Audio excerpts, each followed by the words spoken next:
Oh, thank you for the thumbs up. That was very quick.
Oh, with my finished pieces?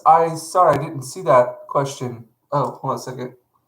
Well, I'll give you a simple answer to that here in a second.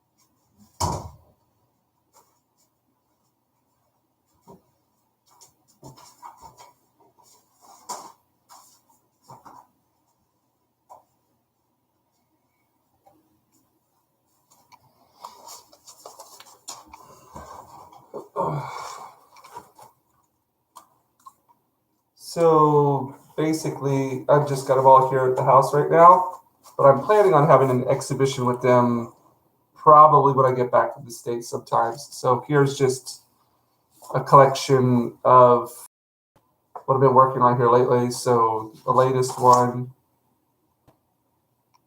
robot, the Ninjak page.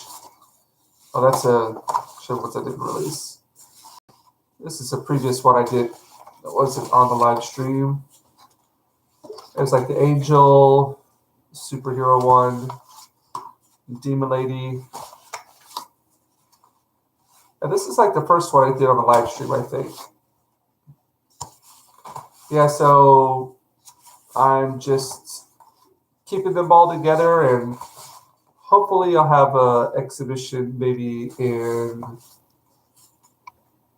October or November, somewhere around there. And then, I don't know, I guess I could try to put them up for sale. Yeah, so these are just all of the ones here that I've been doing lately. Yeah, there's a bunch of them. Just trying to keep rolling. Yeah, just a big collection of them here. They're all approximately, how large are these? They're not small pieces. I would say that one of them, I would probably look at going for around $300 to $400 per one, just because, yeah, they're pretty big pieces. $300 to $400 would be nice. Yeah, so that's a long answer to a short question. But yeah, that's just yet another project that needs to be done. Hi, what are you up to tonight, man? You get ready for your weekend?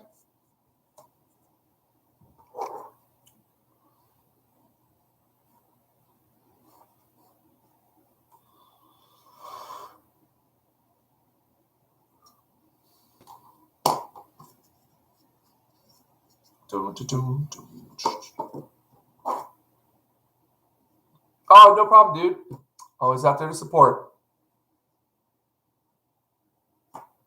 When inspiration hits, go with it. Kind of what I do there. Yeah. Oh, nice. Well, good luck on the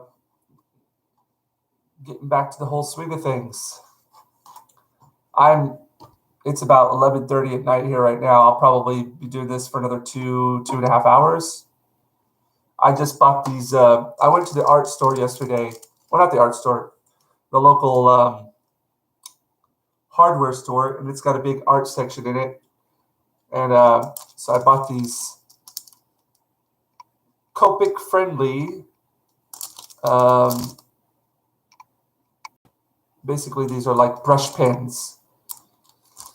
And they say they're Copic, the ink ga nagarimasen, so they're waterproof, and they are brush pens, which can be really convenient when you're like carrying, like you can't take out like a water bottle or your pen, your brushes and everything, so you can just carry these around on you. So I went and bought like a bunch of art supplies yesterday to get ready for all the work I'm going to be doing here pretty soon, and for the whole trip back to the States.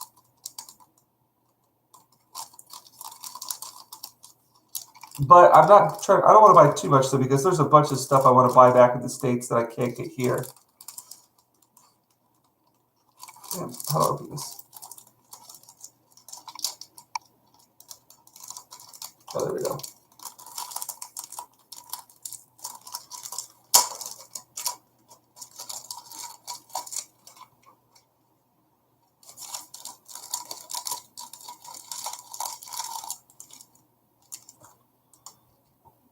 Copic brush markers.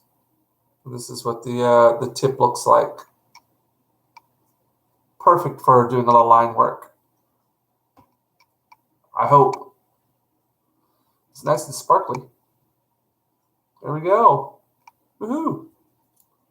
It's like magic. Made it disappear. Oh. All right. Let's get to work. So I've got my picture that I want to. I think I've got two pictures, two models that I'm going to work with together. We're going to work with today. I don't know what I'm going to. Again, like I just start off with the reference photos, start drawing, and then something appears. So you know about as much as I do of what this is going to look like in the end. But let's begin.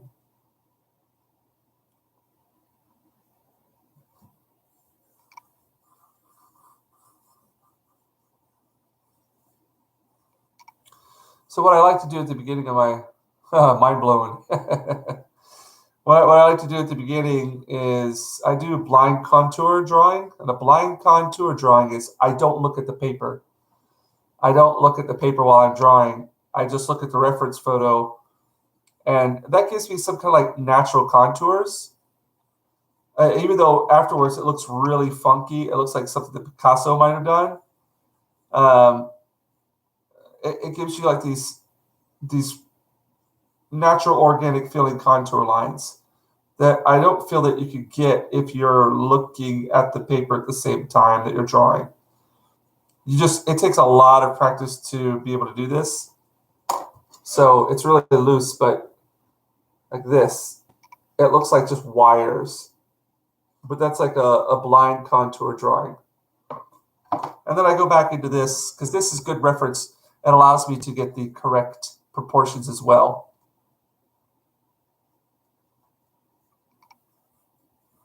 And then I go back into this and I kind of look at the reference photo as I'm tightening things up and then making sure I get the right proportions. So this is a reference photo I've been wanting to work with for a while. I don't know exactly what I'm going to do with it, but as I'm drawing, hopefully some kind of image will pop up into my brain.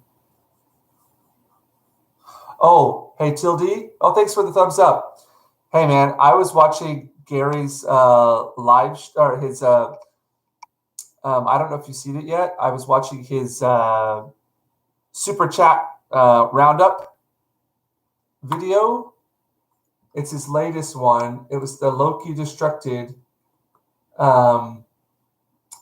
Twitter ban Friday Night's Q&A one.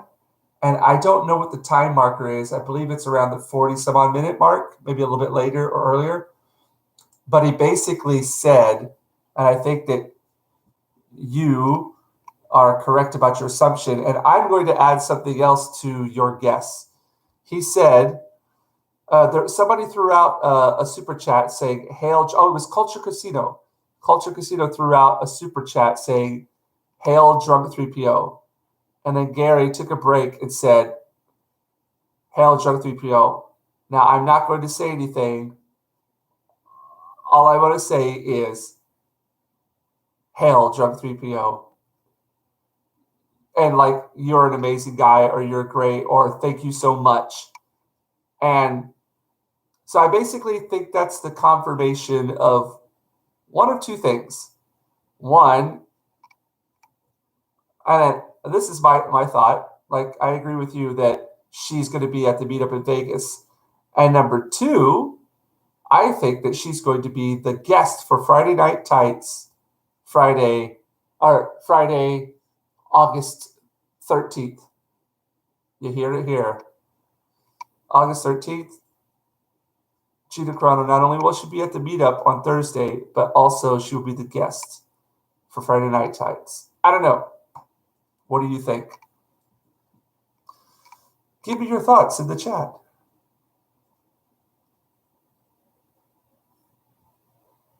Yeah, wouldn't that? Hey, what's up, Brightest Day? That would be but I think, because Gary said in his, I don't want to throw out too many rumors and stuff, but that's what we do, right? But yeah, he said in his super chat roundup, like, Drunk 3PO, like, thank you. You're amazing, kind of thing. I can't remember exact wording. So I'm thinking that they nailed two birds with one stone. Now, that would be amazing.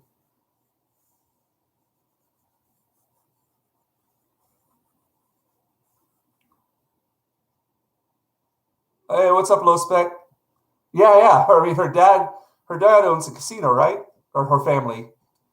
I mean, she's right there. It's hometown. So I don't know, man. This could be all the stars aligning for something really, really nice.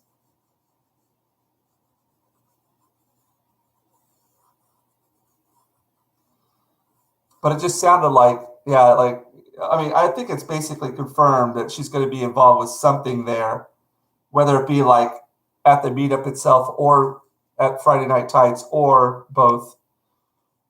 But I don't know. Starting rumors. What's up, guys? End of the week over there, right? Oh, no, wait a second. Shit, it's Friday here. You guys are still Thursday. Oh, no, you're Friday morning. Yeah. It was a long week.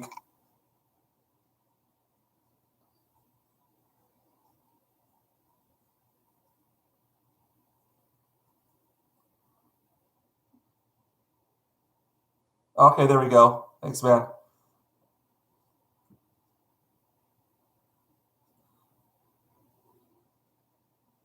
Yeah, this weekend, the 4th of July weekend, that's right. You guys going to get up to some fun?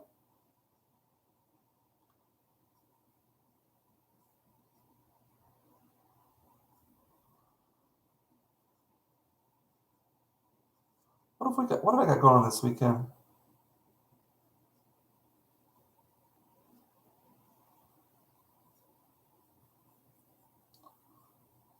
Hey, Brightest Day, the video that you had me on seems like it's doing pretty well. It's got like, I know it's kind of lame, but I'll hop in and see how the video is doing. And it looks like it's got like, 50 views to it right now. So, yeah, I'll try to, I've been promoting it with people who I meet, not just online, but in person as well, try to get them to check it out.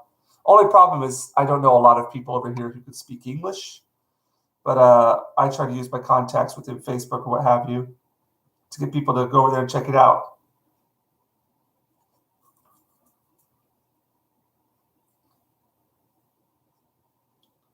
But he's listed names and then stops to say, I can't. Yeah, exactly.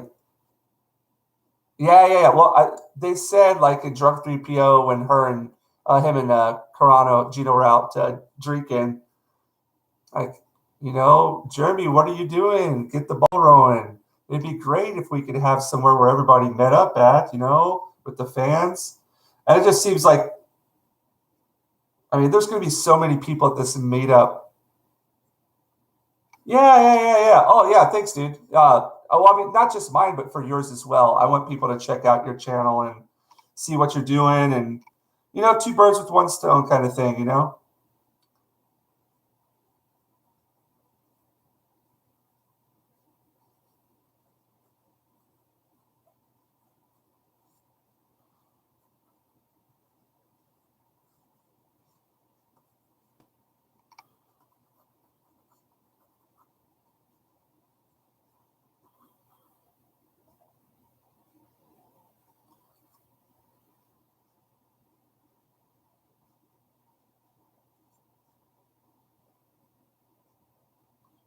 Okay, I think I've got my image of what this is going to be tonight.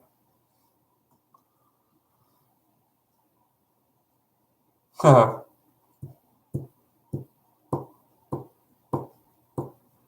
wow, dub it over in Japanese. Hey, that would take a while, especially with all my rambling. It would be like trying to do subtitles or voiceover for a Biden speech. No offense to anybody out there if you're a supporter, but I have no idea what he's talking about. Ooh.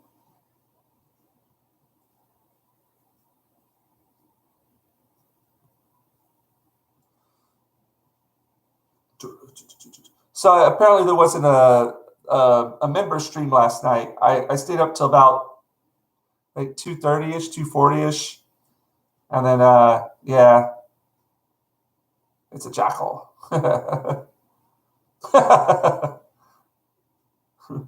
And I just kind of gave up. I think what he was talking about, I think what he meant to say is that on Thursday night he was releasing the Lord of the Rings video, but said members. Maybe I'm wrong. I forgot about Exozone. Did you guys check out Exozone?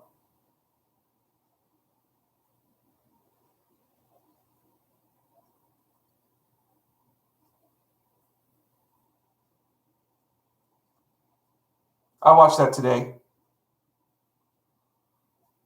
I quite enjoy the whole UFO talk thing, and just like, some of those conspiracy theories, they're just fun to, talk about.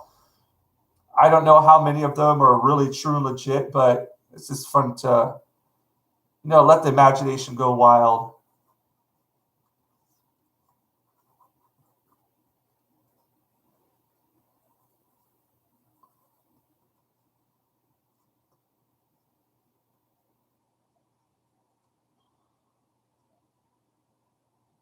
Oh, that makes sense. Yeah. Well, I don't know. I grew up in North Carolina, and man, all you would have to do is when we were kids. I'm sure this is explained by, it has many explanations to it, but when we were kids, we would used to just go look through the gravel. Like whenever they lay down gravel somewhere, we would go look through it. I'm not kidding. We'd find shark teeth like this big, just huge, gigantic shark teeth, and all kinds of crazy stuff. And yeah, there's so many things that when it comes to our geology and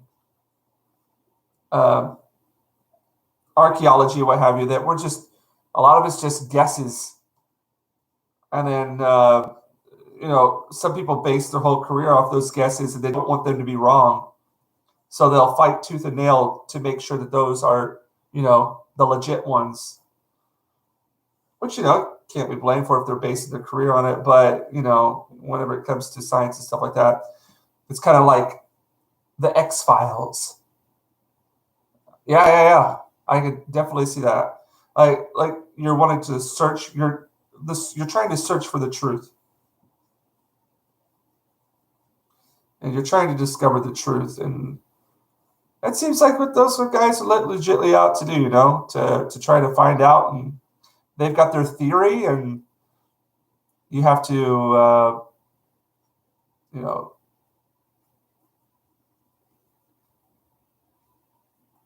scrutinize it, investigate, seek out for the truth, and if you find out that you're wrong, well then, oh well, at least you tried. But it seems like there's a lot of, oh, thanks for the thumbs up.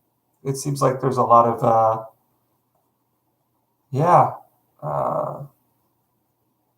truth in what those guys are revealing.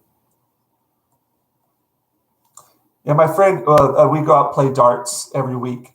We'll just sit down and talk about these things all the time. He's a lot more. I mean, I've watched a ton of videos about it and everything, but he has the ability to retain the information that he reads and hears a lot better than I do. Like I get the gist of it, but when it comes down to talking about specifics, he's a lot better at it. But that's always cool stuff that could be the setting for other stories to be made later on down the line.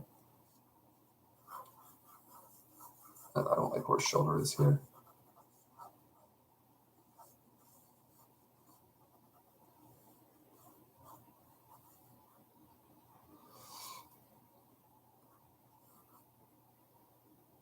Oh, no, that's way far. Huh? Yeah. That's not too bad. So that I mean, the stuff about aliens and things is really interesting. But the whole idea about what is it like the gigantic tsunamis or the media, those theories. Those are really really intriguing. Who knows? Maybe one day they'll be able to prove a lot of what they're theorizing there. Oh, this is not meeting up.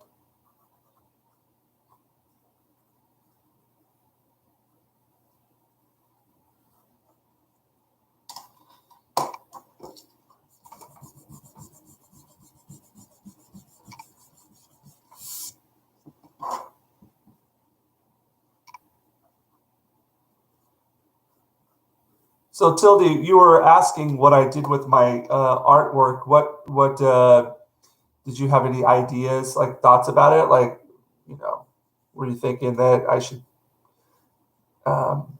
do something with it, like online, selling them, or doing prints of them? My friend, he keeps on asking me to make T-shirts and stuff, and he recommended a T-shirt company. But if you guys have any ideas of like a T-shirt company, I mean, I really need to start getting the ball rolling on things like promoting my artwork and doing more with it.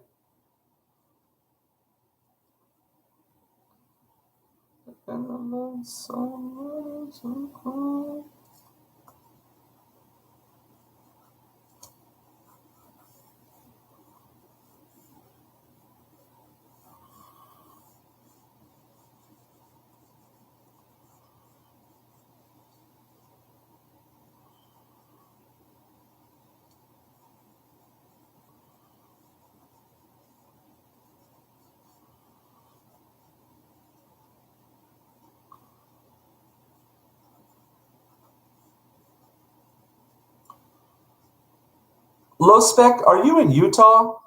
I remember you mentioning something about being in Utah.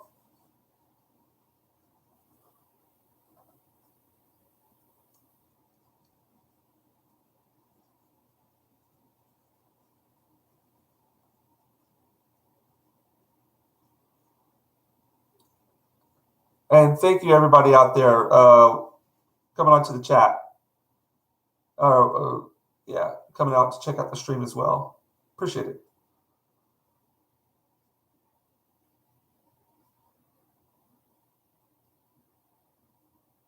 Oh, shit.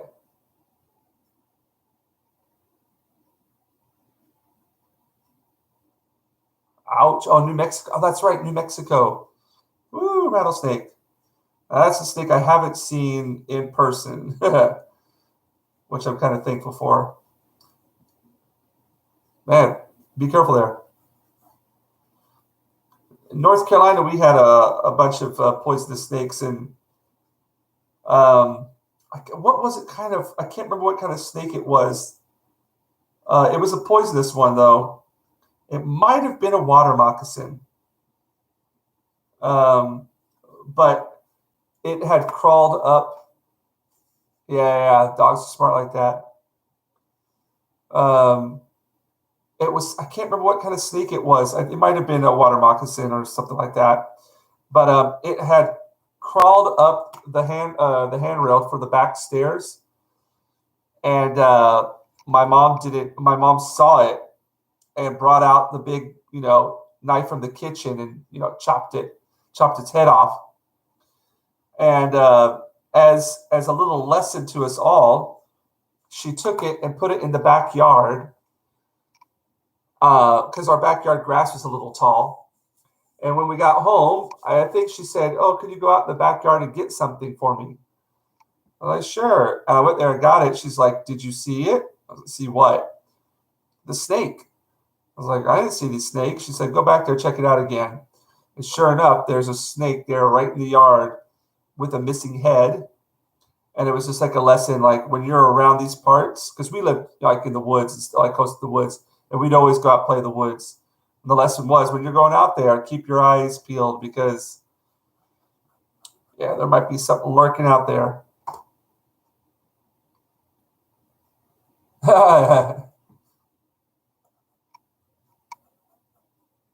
Yeah, I've never seen a rattlesnake live, but whenever I lived in Indiana, North Carolina, I saw water moccasins in the river all the time. Those are some feisty little, yeah, bitches.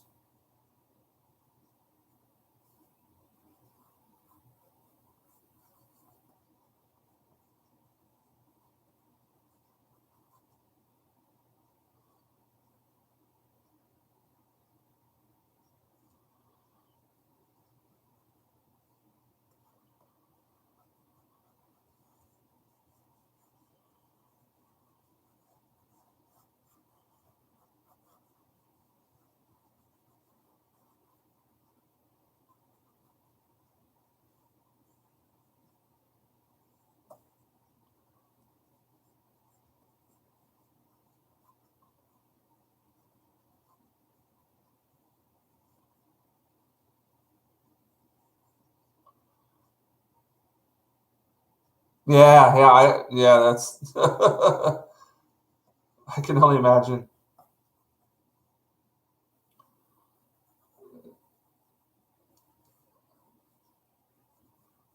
All right, that's working better. I imagine that must really freak you out.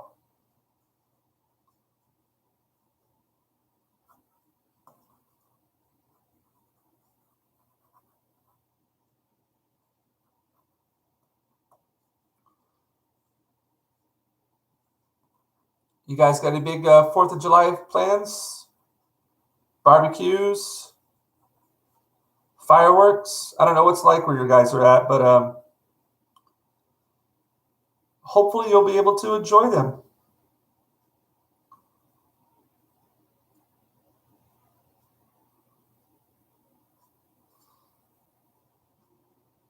Yeah, luckily we don't. We've only got I think one type of poisonous snake here in my neck of the woods, Japan, mamushi. It's a viper, and I think that's the only one we have. Now, if you go down to Okinawa, you'll find habu, like Okinawa or Tokushima or the Southern Islands in Kyushu. Yeah, habu. Yeah, exactly. That's what I was just saying. Yeah. Did you ever see the habu mongoose fights when you were down there? I think they're illegal now, but I know back in the day they used to have those. Yeah, those were some ugly looking snakes.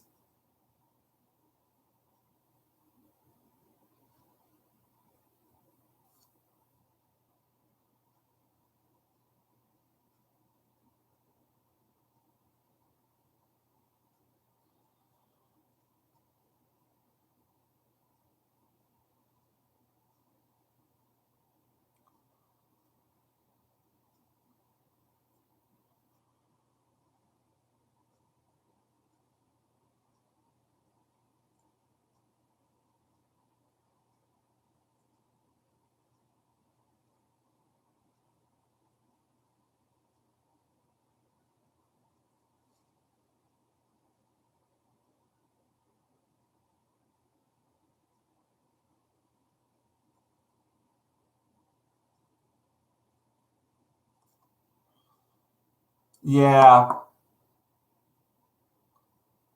yeah, exactly. Yeah, they probably don't want to like get close to each other. Yeah, I think I've had the Habasake before, and yeah, Okinawa is famous for its awamori as well. Oh, there we go, awamori. Yeah, you got it in there. Yeah, I had that. I think once my friend's house, he had it there for the longest time, and nobody ever drank it. And then, yeah, I think one thing led to another. We ended up opening that up, and there were a lot of bad hangovers that ensued from that.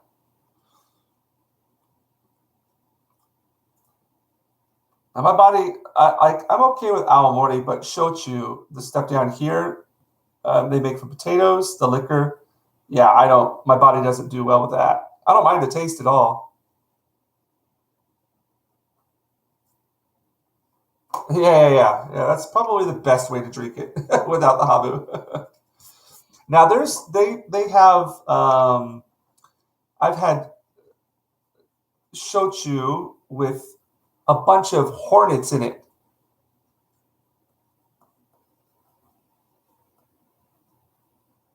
Hornets, or was it yellow jackets? Or well, hornets.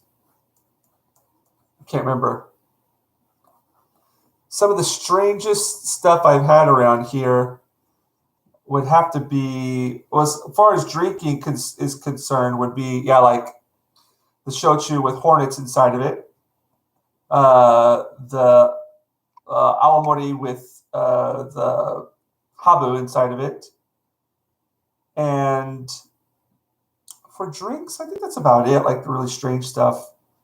As far as food is concerned, man, Japan, you can find some crazy stuff over here. Now down at Okinawa, if you go to the markets there, they sell like it's like Hannibal Lecter got a hold of a pig. So they sell like the pig faces whole there, don't they? Pickled? Can't remember.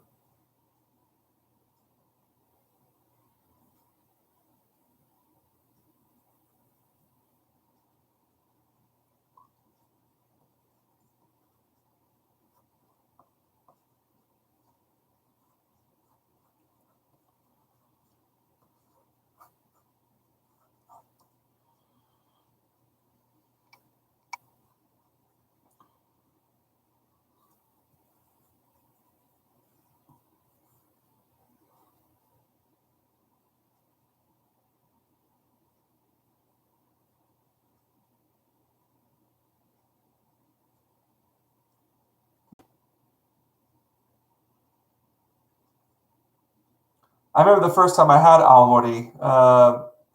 I drank it basically straight.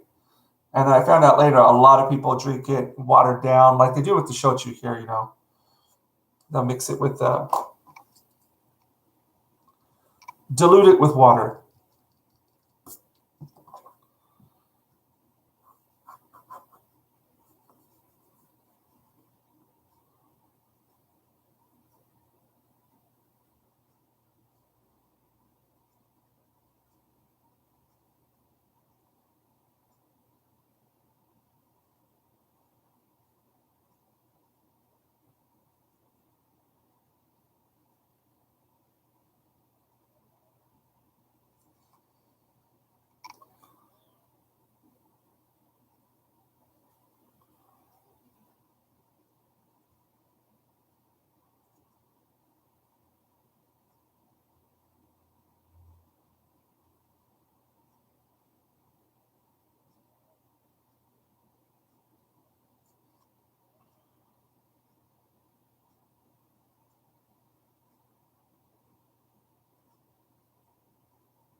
Oh, really?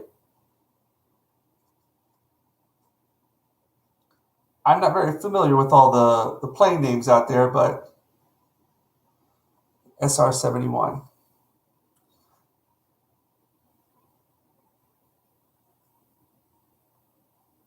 The the big thing that I always heard was the controversy over the which plane is it that it flies?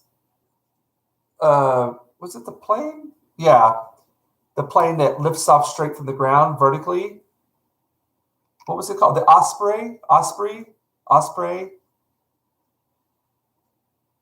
Like a lot of the Japanese were pissed because those planes crashed a lot, and so it was always on the news like no more Osprey. I can't remember how you pronounce it.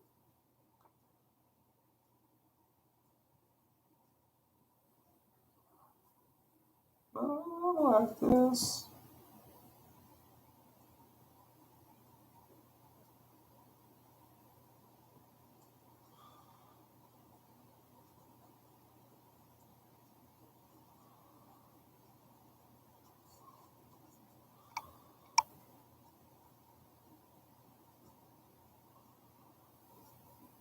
Yeah, the Osprey. Yeah.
Very home.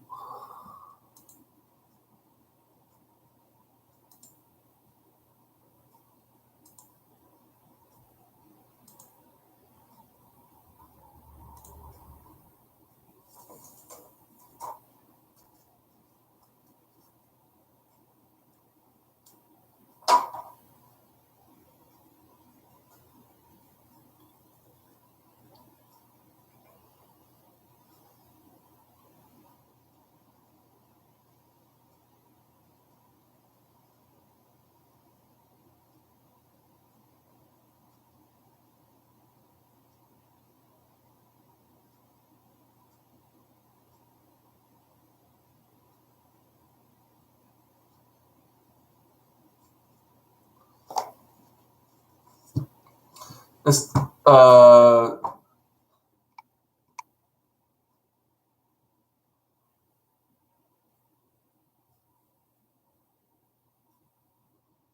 underdrawings take a little bit of time. I'm having a bit difficulty concentrating tonight because it has been a long day. But it just takes a little time for the engines to get started.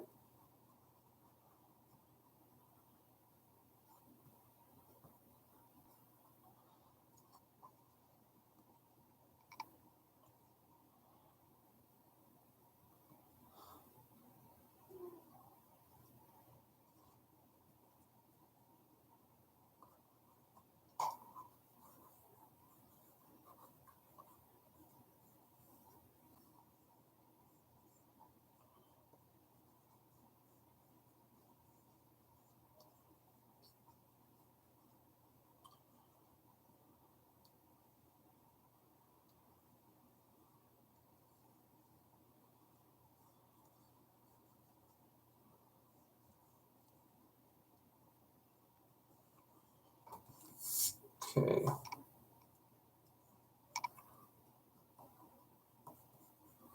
That'll work for that one.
Oh yeah. Sorry.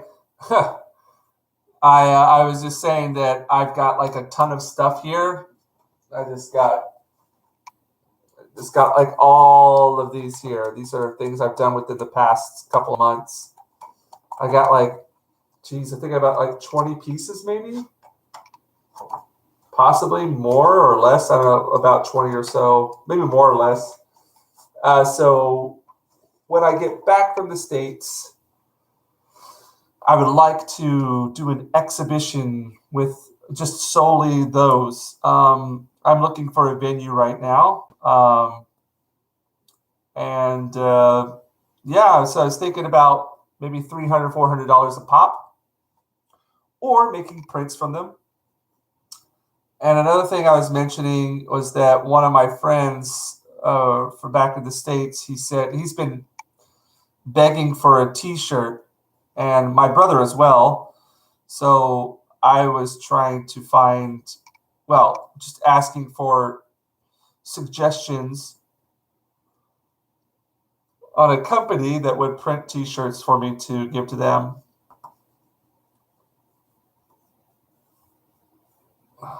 So yeah, possibly selling the original artwork and or prints of them, um, exhibiting them at a local. There's a couple of restaurants where well, thanks for the thumbs up.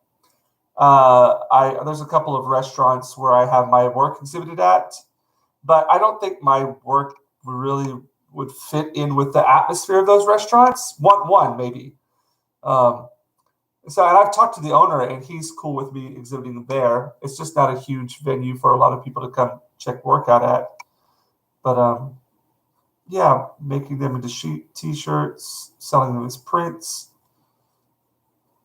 selling the originals. So there's a lot of stuff options I have with them, but right now they're just piling up and collecting dust, unfortunately, which seems to be the way that a lot of stuff in my studio goes. The path that a lot of stuff takes. I just happen to sit around and collect dust or wood shavings and wood dust. Because I don't know if a lot of you guys out there know, but I'm an amateur woodworker as well. Carpenter, woodworker, whatever you want to call it. So I do things like I got a whole studio set up, a wood shop as well, and so I'll make my own frames. I'll make all kinds of things. I forgot my first commission piece, so that is something else that's on the back burner that I need to get started with.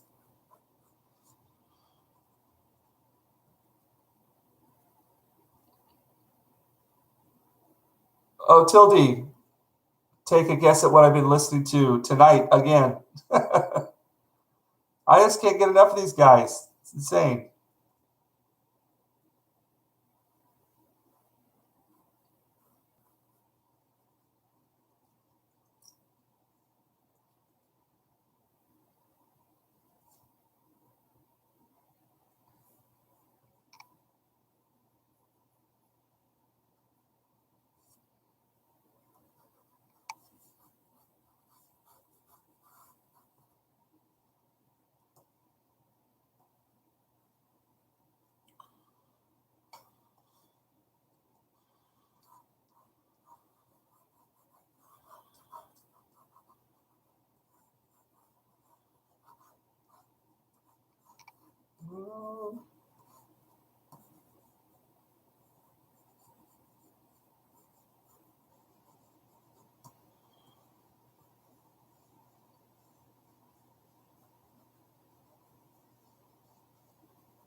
Yeah. I've I scanned all of these at very high resolution.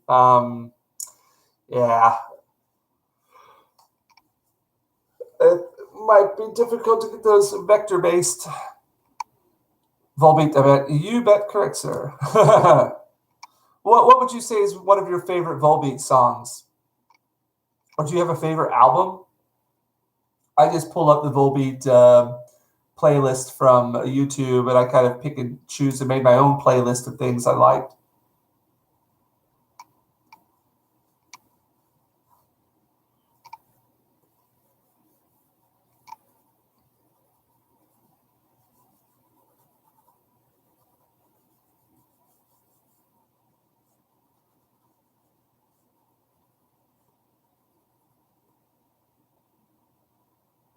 Hey, thanks there, Brightest Day.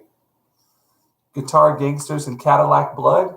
Now, is that the name of a album or a song? Volbeat. Oh, here we go.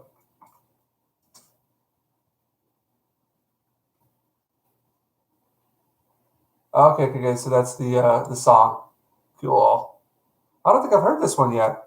Oh, both the title and the album, the track. All right.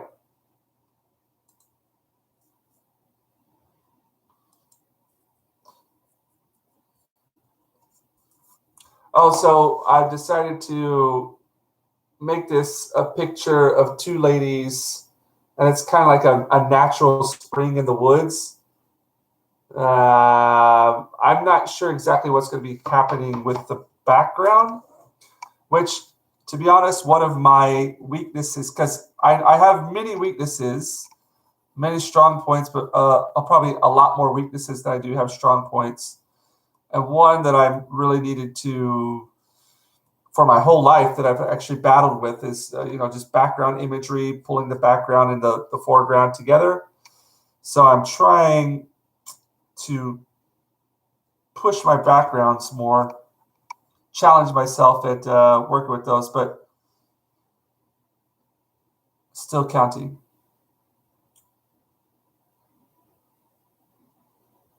Okay. Which one is that? I think that's one of the ones I'm really into as well. I really like that one. Oh yeah, Still Counting. Yeah. That's a good one. I really like that one. He did he has a guest singer on there.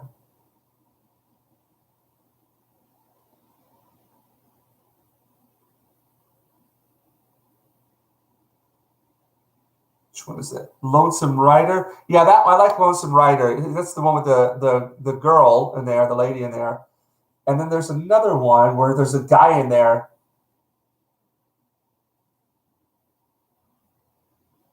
Oh, Nemophilia.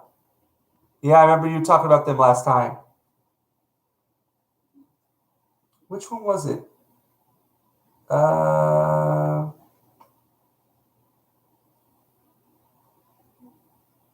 I'm gonna listen to right now.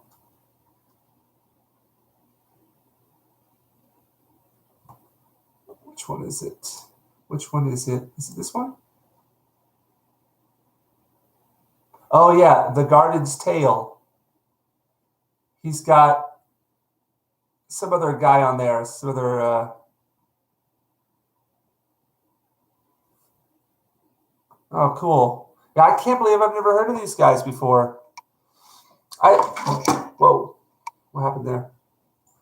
Oh, cool.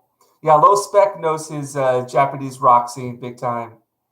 He introduced a bunch of really cool stuff to me last time he was on, or a couple times before. Yeah, I like The Garden's Tale when they start picking it up there in the middle. It's kind of cool how these two guys, they're just belting it out. And he's got a funky grill as well.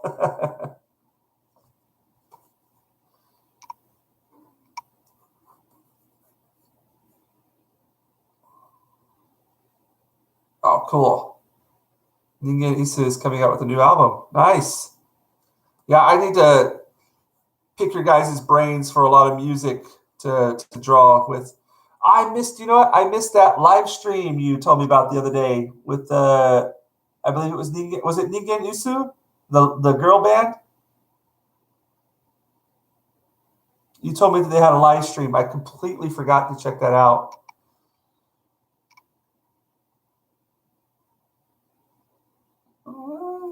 Tell you home. I want to make like a bunch of water streams here in the background, like water falling down through this. Yeah, I'm starting to get this image here.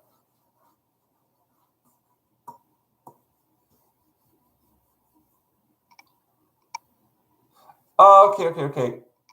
Now, Ningen Isu, that's the one with the monk, the like the Yakuza looking guy, and what was the other guy? Like it's like a regular samurai guy.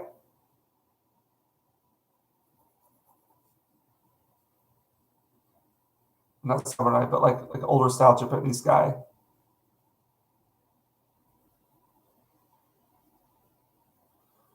The Human Chair, Ningen Isu. That's a funky name. Oh.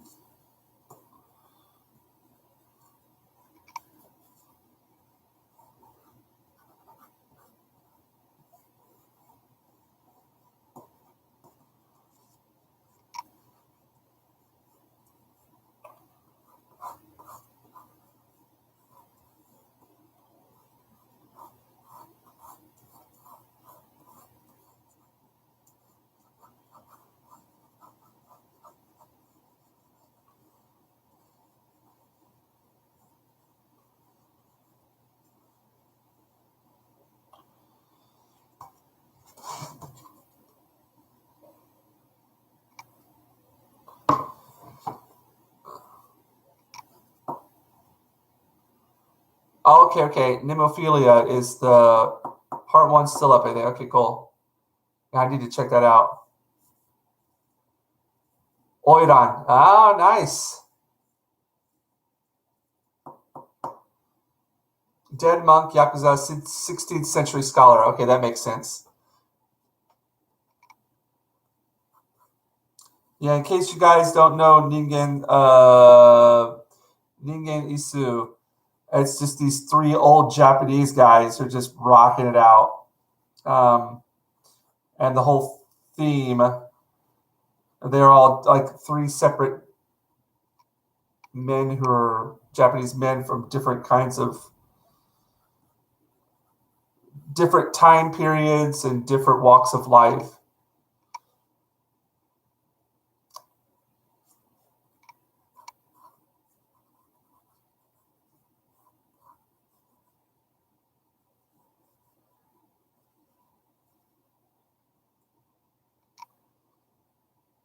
Yeah, Uncle Fester, Elvis, and Jedi. Yep. That's a good way to put it. Yeah, that's the first thing I thought when I saw the old monk guy. I was like, dude, that's like Uncle Lester or Fester, not Lester. Fester. Is it Uncle Fester? Yeah.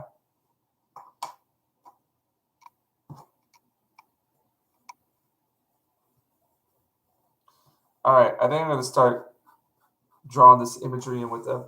So I've bought this pen. I have no idea how it's. Well, I know how it's going to work pretty much, but I just want to try it today.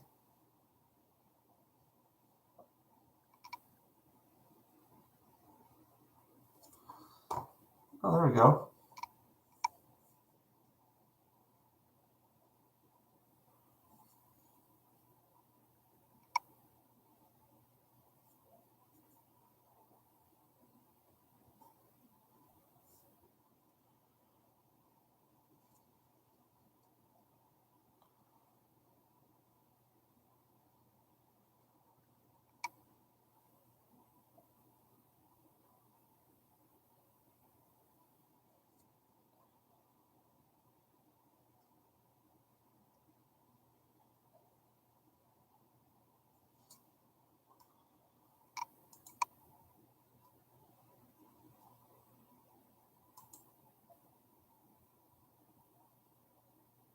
Oh, no way.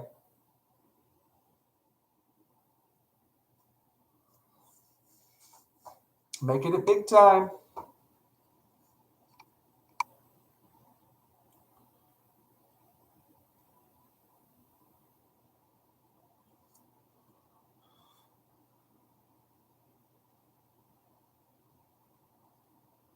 Mhm.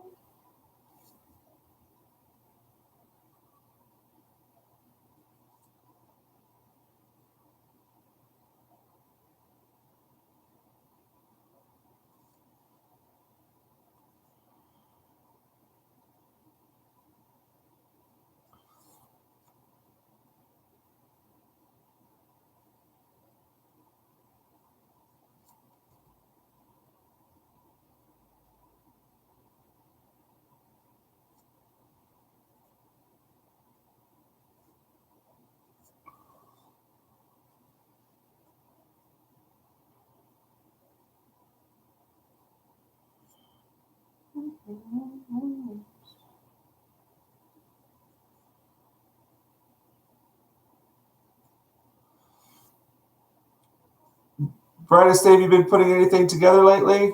Gunplas?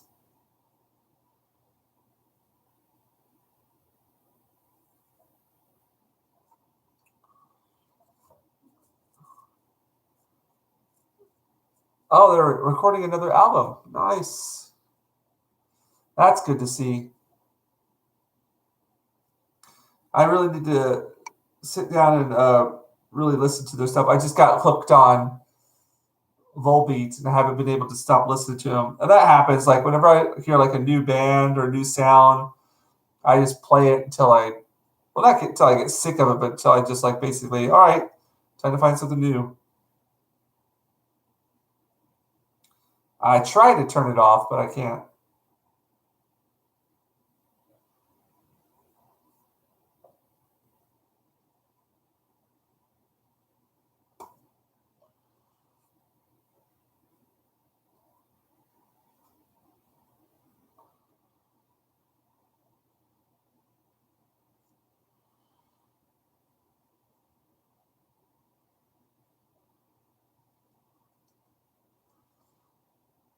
Oh, really? Oh, that's good. Hopefully, they have some success with it. Was I mistaken in thinking that they had a lot of cover songs?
Yeah, yeah. It seemed like that's what they were trying to push. Yeah, deploy.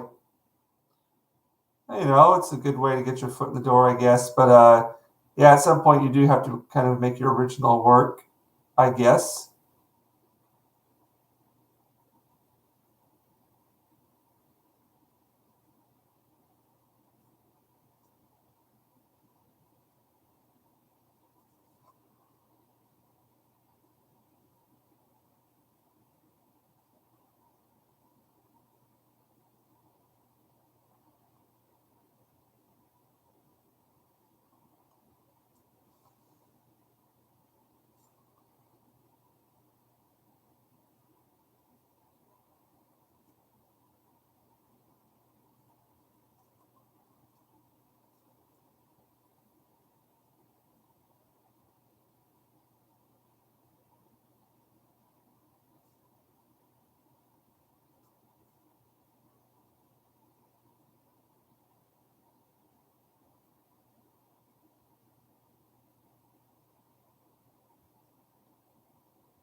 Oh, okay.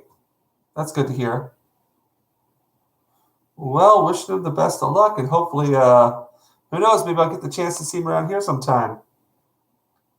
If I do find out that they have like what should we call it, a concert in my area, I'll go check them out. Definitely.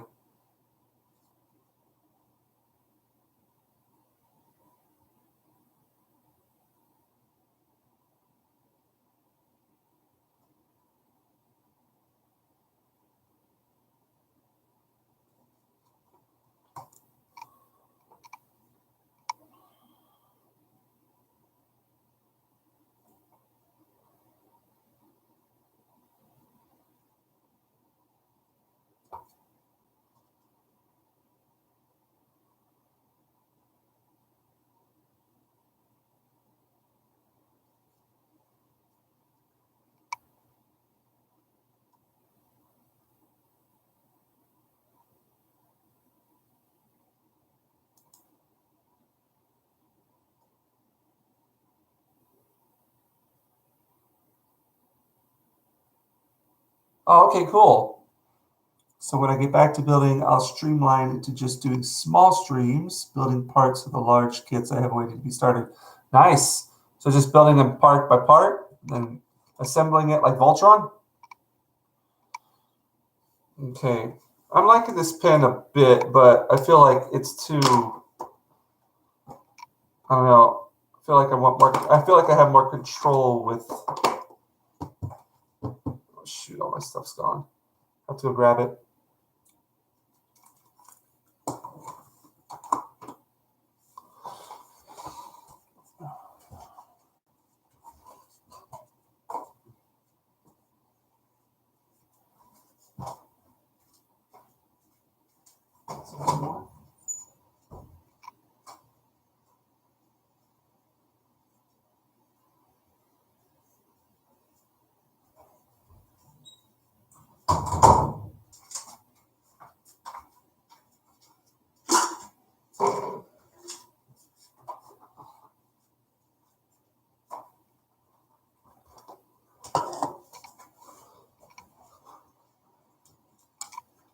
All right, Sylvie, man, thanks for dropping by. And if I don't see you beforehand, we'll see you on Tuesday then, eh?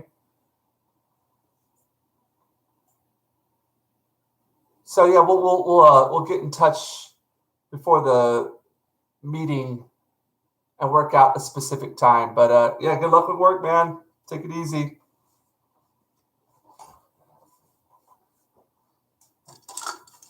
Keep up the fight. Yeah, I think I've gotten used to this. The good thing about this pen is you can get some like really like a variety of lines, but it is a bit flimsy, and I kind of like something that's a bit more, I don't know, a bit stronger, firmer. So I'm going to go back to using my.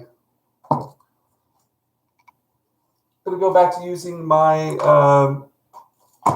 fountain pen with the nib. I just feel more comfortable using that. It's probably just because I've gotten used to it, but I had to try something out. I just don't feel like I have as much control over it as I do with my brushes and my other pen.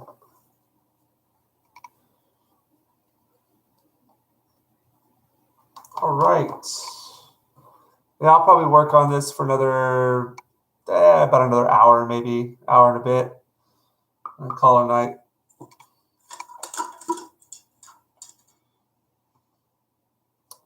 That's what I need to do right here.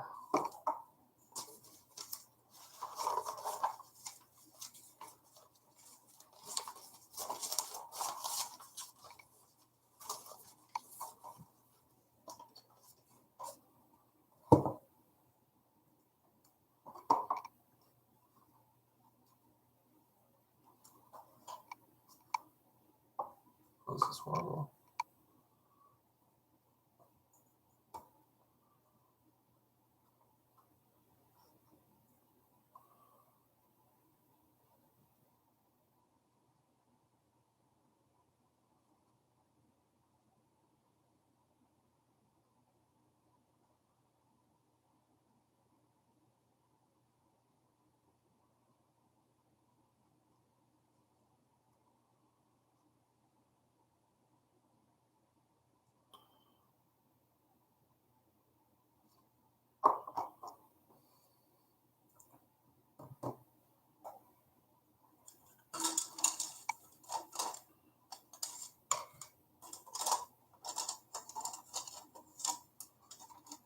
if you guys get a chance, go check out Brightest Days channel.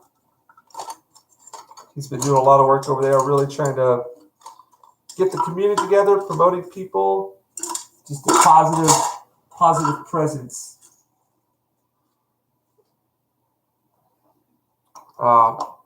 Making Believe is a good song too. Yeah, Making Believe makes me want to. This song makes me want to go out and, like, I don't know, work out.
Yeah, I don't know.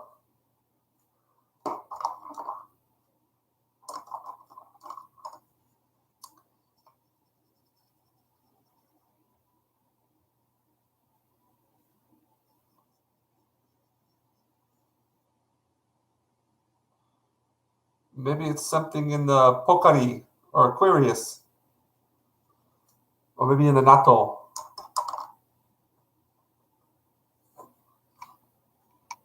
Let's work right here.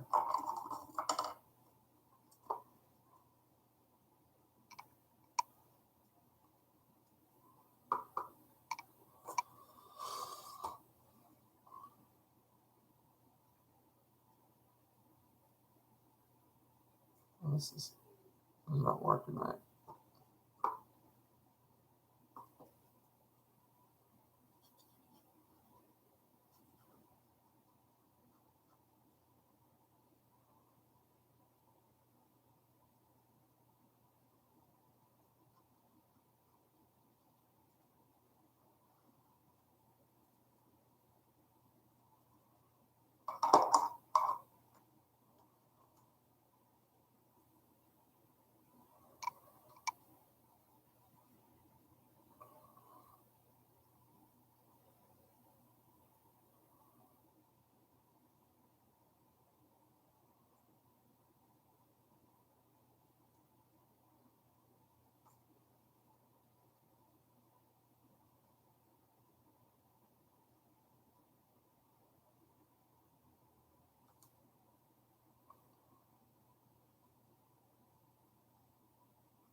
To be honest, I think it's just to your point there. A lot more of the. I think it's like, yeah, heavy metal is just starting to kick off, and so it's just going to become the thing that's more popular. And so the songs that the music that they used to teach in guitar class or what have you, it's now they're, instead of teaching, like it's like maybe classical guitar stuff, they're teaching more of Metallica or Iron Maiden, or because it definitely seems like there's a more exposure to that kind of music nowadays. As long as it's organic and not forced, you know what I mean? I'm cool with that. As long as the whole mentality about making the band isn't like a boy band kind of idea, I'm cool.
welcome to the stream.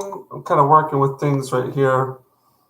I have a bit of experimental night tonight, so I'm not really having too much of an expectation from this, but I'm going to push through it, try to get something out of this positive. I tried these pens, but this brush pen, but I really wasn't feeling it. It's just the brush pens are nice for some things, but it just feels too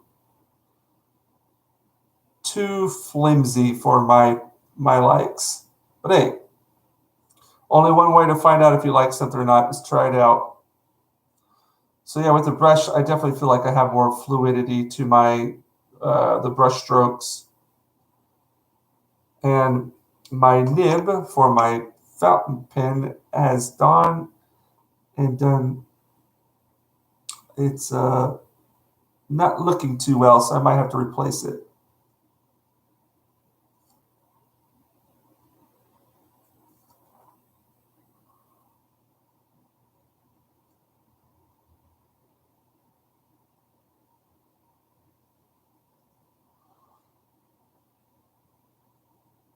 Yeah, this is so much better. Just working with the brush. Definitely a better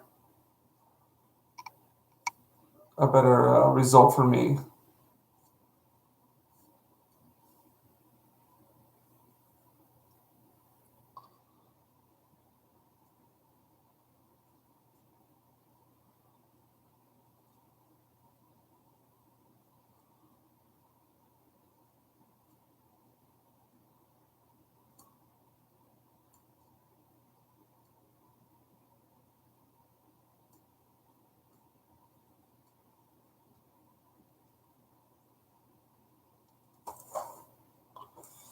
Oh, thanks for the thumbs up there.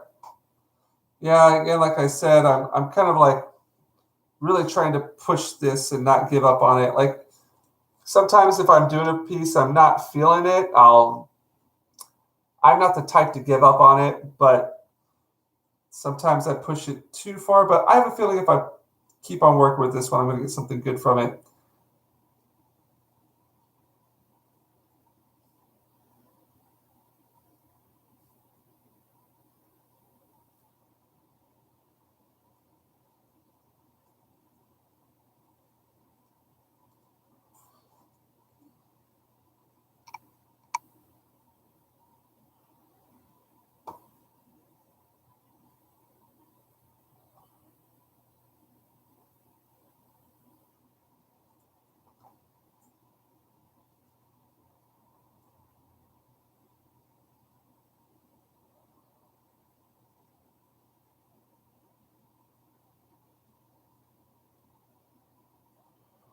Hey, Darius Munchausen, how's it going, man?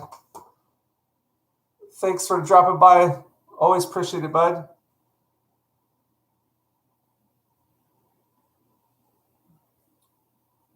Just drawing away here.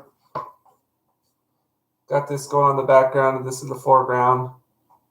It's a little bit murky what's going on here, but I'm going to do some overlays with some inks and hopefully make this look a little bit nicer.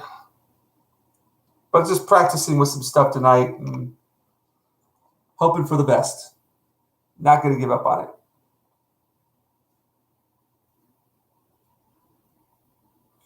So you guys looking forward to the Friday Night Tights tomorrow? It's going to be Lauren Chen, right?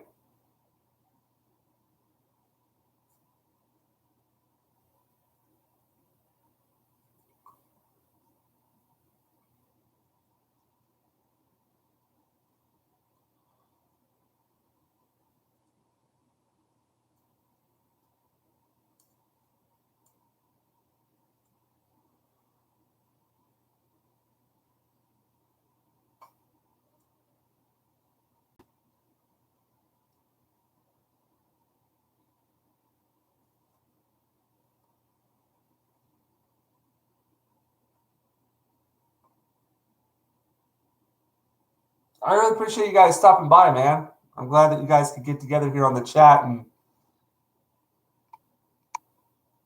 it's so cool, surreal.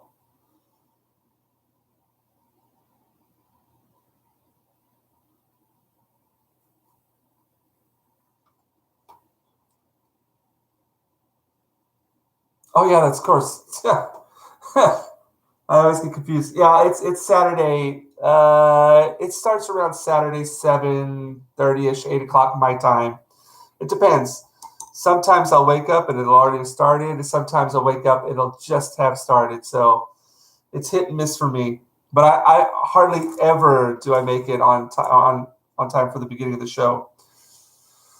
Mostly because I go out on Friday nights with my friend and we go out and play darts. Yeah, Saturday morning tights, exactly. Yeah, I go out with my friends like on Friday night. We'll go play darts and go out for some drinks and what have you. And it'll usually be a late one, so waking up at really early in the morning to be there for the beginning of Friday night tights or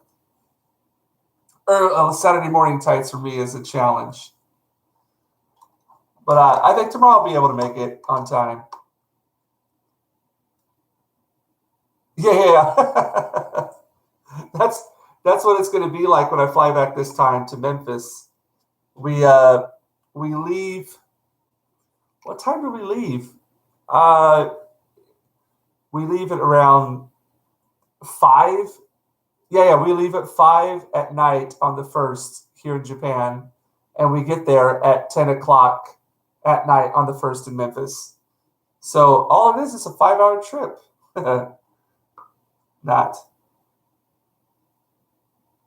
All right, what do we got?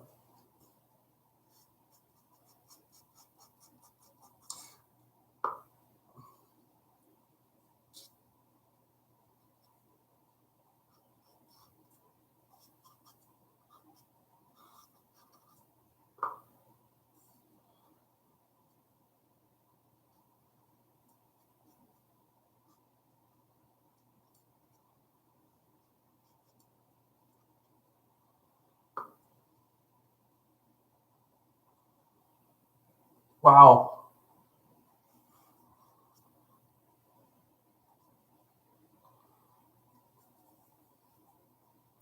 How were those rides, man? I heard those things were bumpy as hell.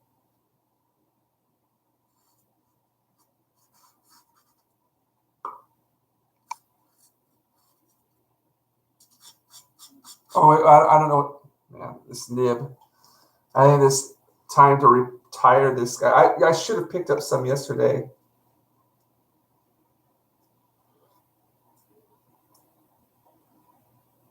Yeah.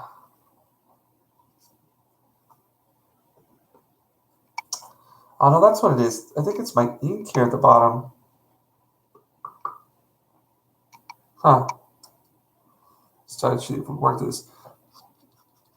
Yeah, that's not working.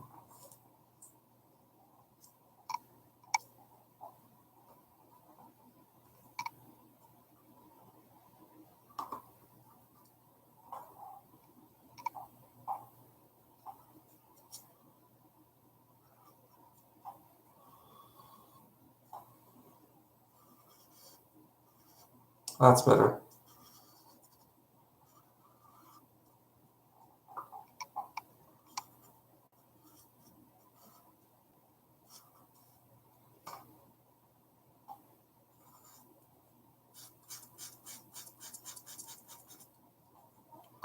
Let me get this up here.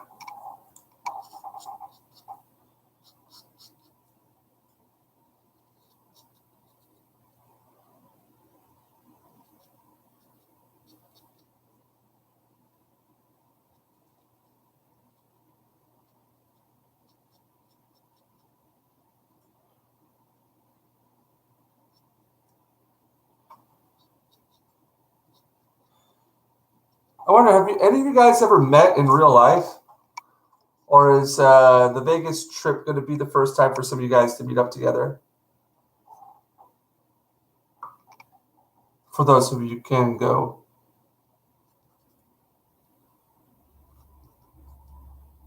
Yeah, this is.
Oh, that's too bad, Darius. Man, you're always in the chats and all over the live streams. It's a shame because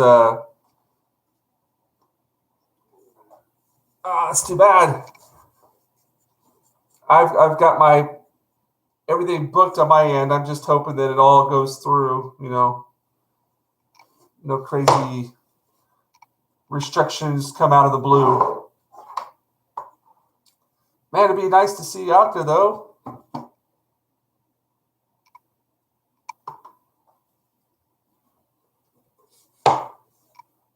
I really do think, like how Tildy was saying earlier, that the last time we talked, that I think we might get a surprise visit from somebody, at least.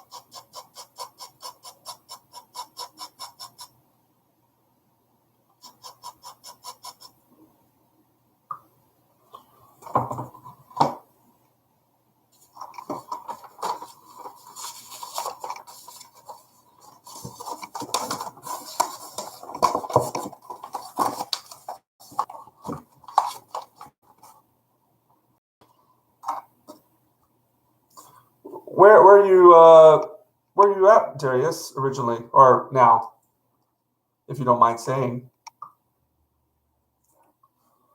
If you want to keep that top secret, that's all cool.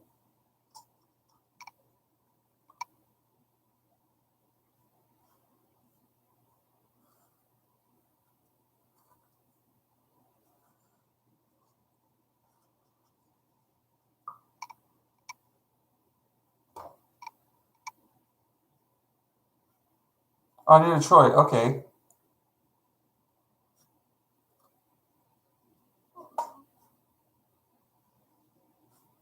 I went to Detroit a long time ago.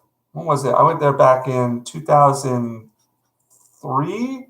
No. 2005 or six. One of the two. I went there and I was dating a girl at that time who lived in that area. She was studying. And we went and checked out the, what should we call it? The car show there. That was cool.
Oh, hey, that's a good idea, man. Two birds in one stone. Um, I've booked a hotel at the Excalibur. I booked a room at the Excalibur.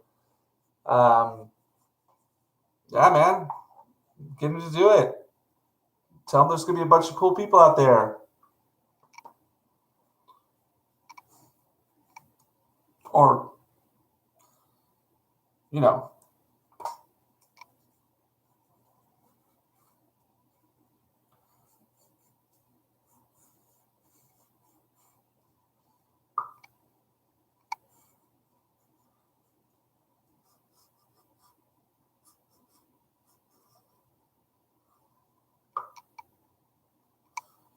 I think it's just going to be a great time. It seems like it's like, I don't know, for some reason this year just feels like it's a once in a lifetime kind of opportunity for me. And it just so happens like a lot of like the kind of circumstances just kind of align for me.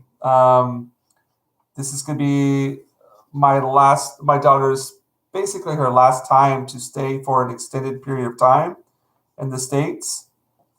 And my niece is graduating, another niece is getting married. Um, oh man. Ah, yeah. Well, you got to do you know, what's best for everybody, I guess. But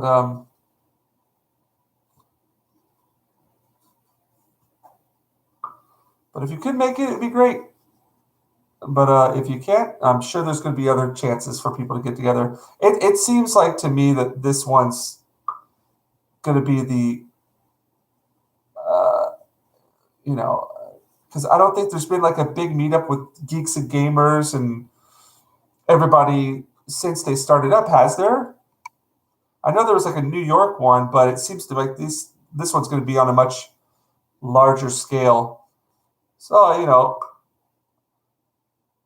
with the community, well, community, I know people don't like using that word, but it's just so easy to say. Um, getting so much bigger and, you know, who knows? This could be the one that like outdoes the Star Trek convention. If not this year, maybe a year after next or next year, what have you.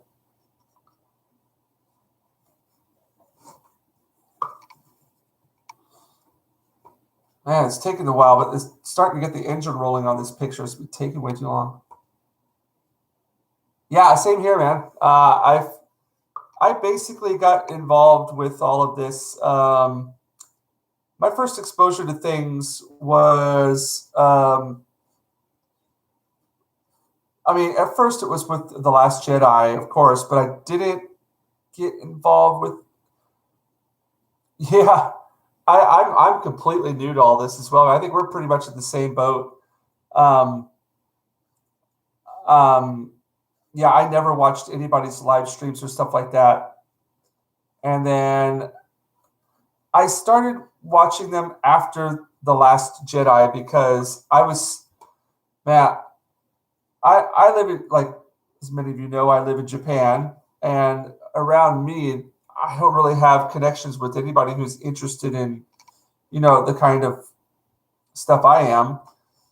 And so it's really difficult to have like any kind of, in-depth conversation about that. And after I watched The Last Jedi, I felt literally alone in the world. I just felt like completely broken, down, depressed, isolated, lost. Oh, a lot of negative words to describe how I felt that time. So I just went. At first, I spoke to my younger brother, and I just went on a tirade about like how just pissed off I was at everything. And but then, after my wife and my daughter were still in the States at that time visiting my family. But I was like, well, I need to find some people who I could talk to about this, or at least, listen to. And I went to YouTube. I don't know whose channel I found, I don't know who it was. I think I couldn't even tell you, but I think it was Mahler, to be honest. Yeah, it could have been Mahler. And I was like, oh, thank God I'm not the only one who's feeling this way, because this was just complete shit. And I felt it was weird. I was I felt like I was being attacked when I watched that movie. It was like, man, this movie is not for me at all. Like, I don't know who they had in mind when they made this, but it wasn't a Star Wars fans, not at all.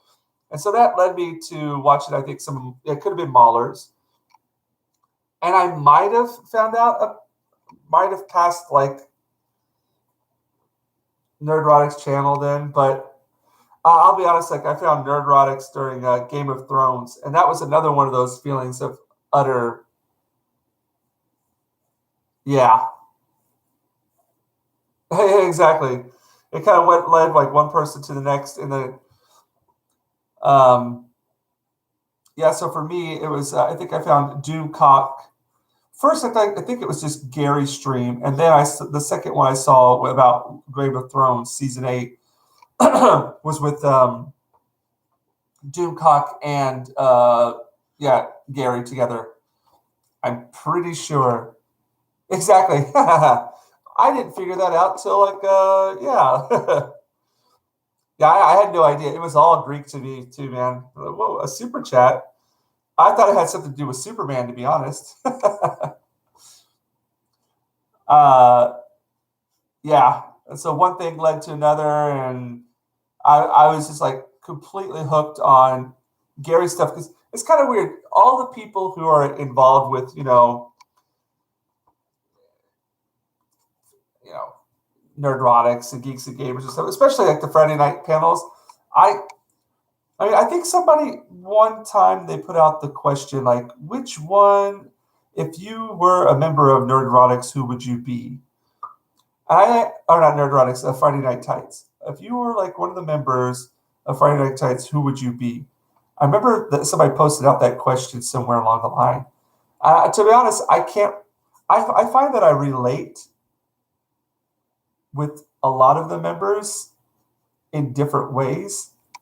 I don't know how you guys are, but I find that when it comes to like taste in music and movies and things, I have a lot common with Gary. And there's just some things where we have opinions about, like, oh man, we really yeah, we're in sync on this. And then there, like Ryan's rage, I can relate with that as well.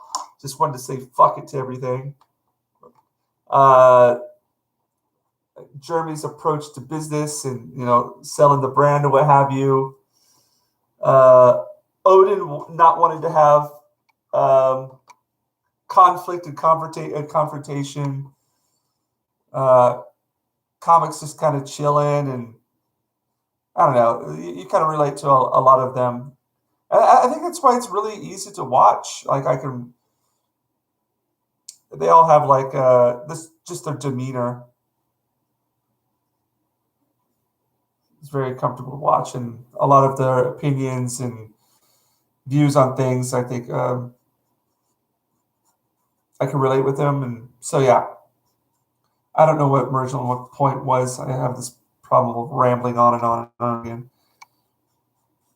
But yeah, no, getting in talk like, yeah, after Game of Thrones season 8 debacle, found Nerdrotics and Doomcock, and that led one thing to another. And I found it was weird. I found at one point with because I was still trying to find. I don't know what happened was after Game of Thrones, I just kind of lost all interest in entertainment whatsoever. I felt so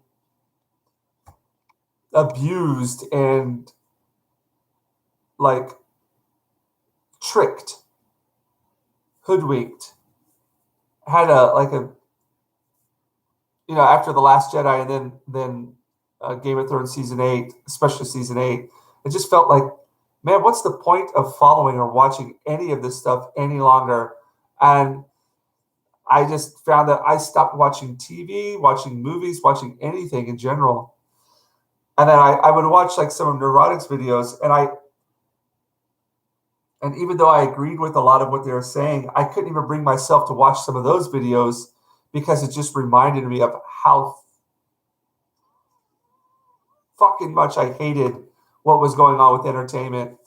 But then, so I would take a break from it and then I would come back again. And I did that like a couple of times where like, okay, I didn't want to focus on the negative aspects of it, but then it just started flooding everything. And I was like, okay, I need to listen to what's going on here.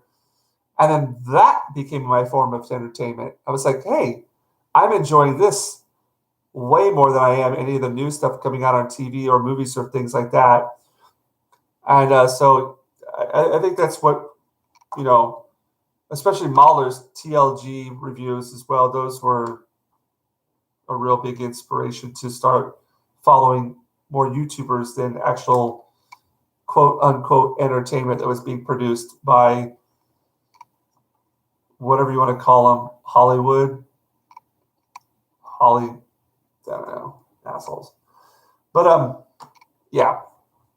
So that brings me to where I'm at now. And yeah, it'll be a good chance to thank the guys in person, you know, just to tell them, hey, you really have been an inspiration, not just to me, but to a lot of people out there. Not just an inspiration, but a venue for catharsis and to kind of, you know, a support group. Because, man, and I think that's what we need to keep the focus on right there.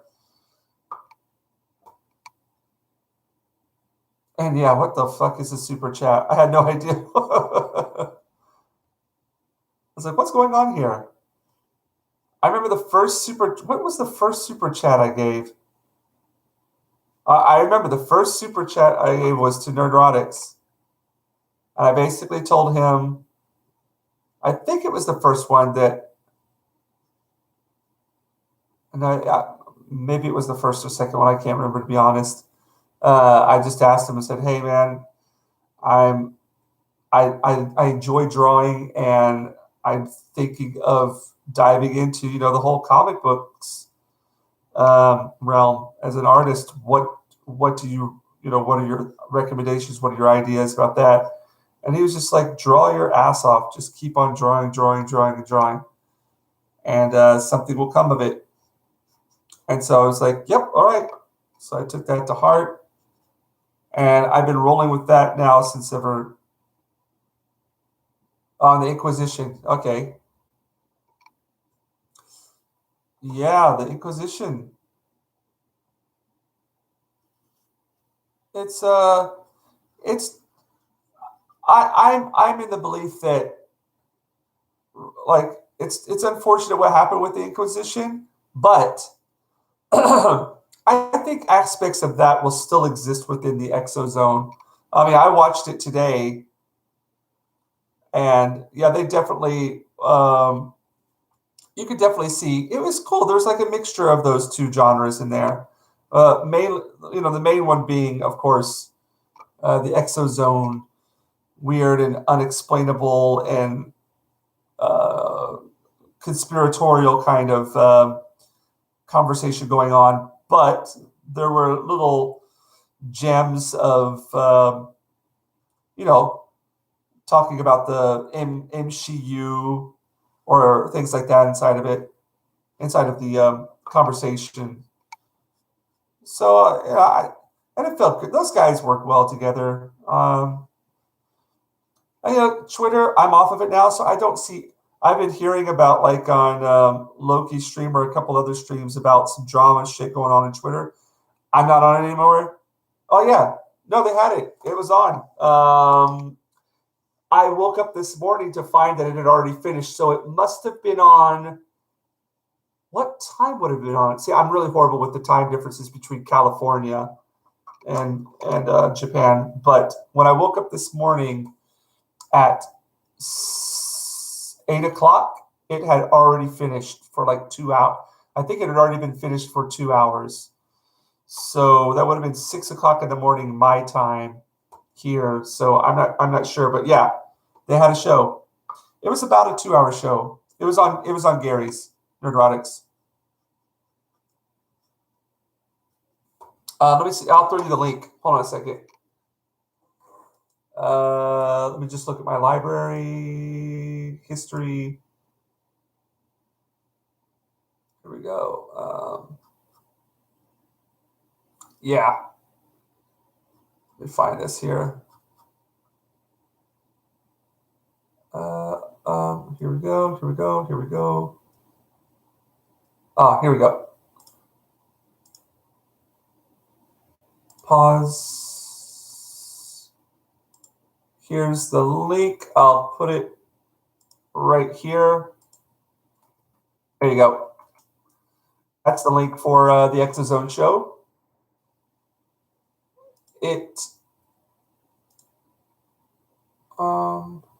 Yeah, it's about a 2.5 hour show.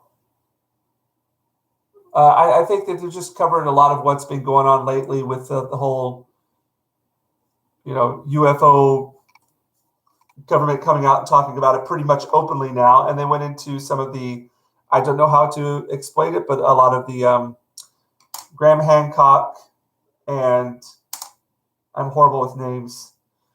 The other guy that Gary watches a lot, who they talk about the ancient civilizations, Atlantis, possible tsunamis, and impact craters, and a lot of those kind of subjects. So yeah, it was an interesting conversation. I'll be interested to see how they go forward with the Exozone every week, because it seems like Randall Carlson, thank you. It seems like there is, unlike, and I could be very wrong about this, so please correct me if I am. It seems like with the Inquisition, there basically every week something is happening concerning pop culture and entertainment. So there is a variety of subjects to talk about every week. In fact, there are so many that you can't get to them all. Whereas when it comes to Exozone kind of material, it seems like there might be not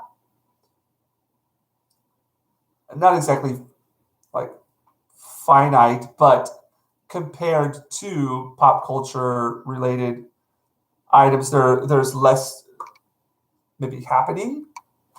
But I think this might be a show where those two shows kind of get like combined into one, because they did bring up certain topics about pop culture and entertainment today within the show. So yeah, it'll be interesting to see how it goes forward. I'm really into the Exozone stuff a lot, and I was actually more into the Exozone than the Inquisition. It'll be a chance for them to have some I think there's going to be a lot more research that's involved, so some scholarly talk involved. A lot of research we can learn about. It seems like Gary's looking up a lot of things, and Doomcock is on his end as well. But as far as like just talking exclusively about UFOs, it seems to me like there's like a finite amount of subject matter that they can dwell in there, or that they not dwell in, dive into there. Oh yeah, there you go. So yeah, the Exozone. It's an exciting show, and it's really fun to like go into these hypothetical conversations about the geological anomalies that we find that could be evidence of earth-changing instances within the history of our Earth that we are still finding about to this day. Yeah, and it would be awesome if they got those guys on there. Carnelson used to just. Oh, really? Cardinal Sin. Yeah, I've seen him around. Yeah, so it'll be interesting to see where the show goes now that it's going to be more structured and more planned out and actually on a regular basis. I think it's something funny, like whenever the government starts bringing out information about UFOs, then, especially with everything that's been going on, you find that it's now that the government's kind of like saying, oh yeah, there are, these kind of unidentified flying objects that we don't know what their origin is. It's like, okay, this is coming from the government. Do we actually trust them about this? Or are they just trying to pull one over on us?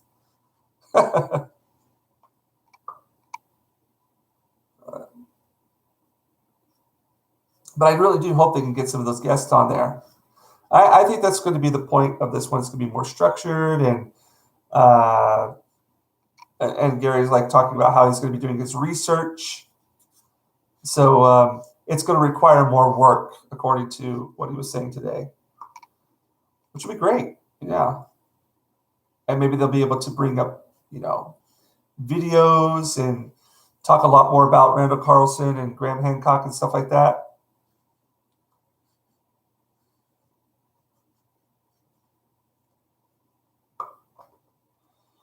All right, I'm starting to get into the groove here with this drawing. It was really tough at first. Like, I think it's because I was using different topic. Yeah, I was using this new brush and it just felt awkward.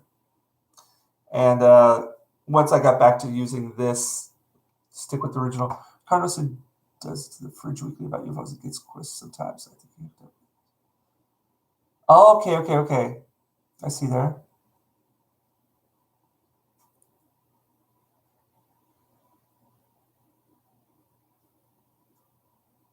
Okay. That makes sense.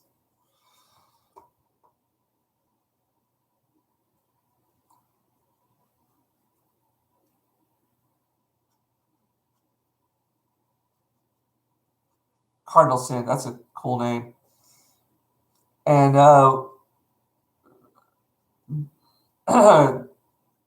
your name is pretty awesome there too, Darius Munchausen. Where did you get that from, if you don't mind me asking? I'm sure many people have asked you that before.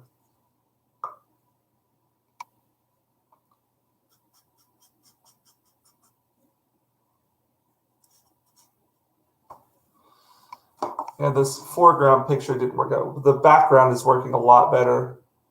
The foreground is crap, but I'm going to make this foreground work though. I'm just going to have to wait for it to dry and go in there with some. And once I start going in with some inks on top of this, I'll be able to play around some stuff.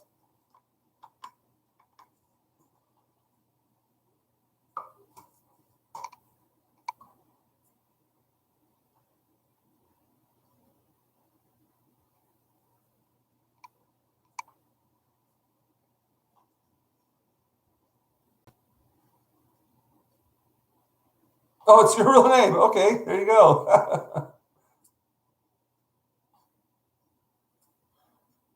Well, that's a cool name. A lot better than mine, James Thomas Harris. It's a very typical Western name, James Thomas Harris. People used to tell me, "Oh, that sounds like a politician's name."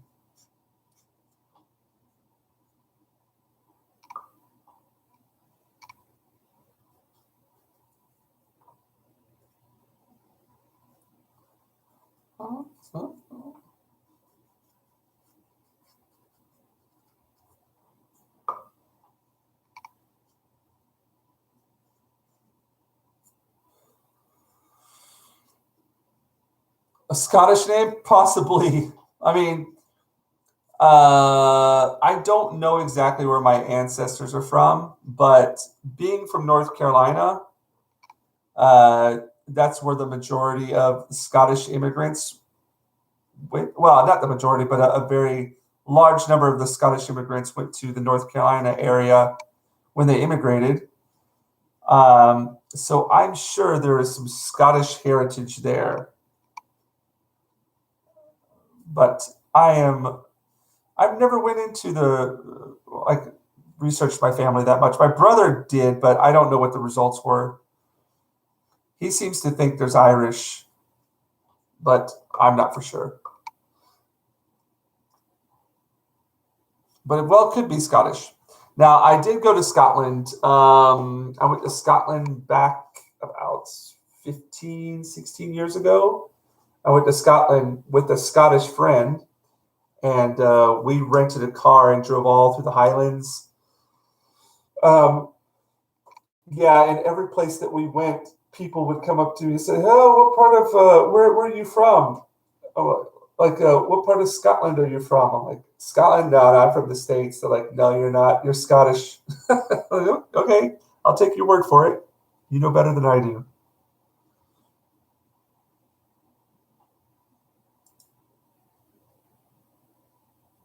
What song was that?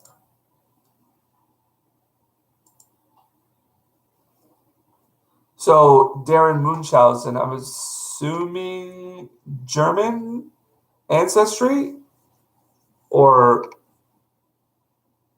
am I wrong there?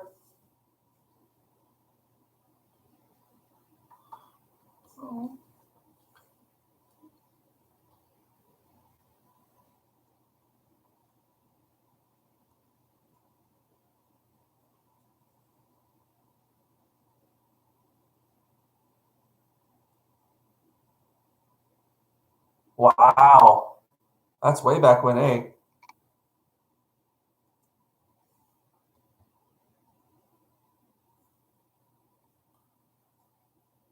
1650. Good lord, that's a family history right there. I don't even know how far back we can. We can't. Geez, maybe a hundred, a couple. No, not even a couple hundred years. Oh, from England. Okay.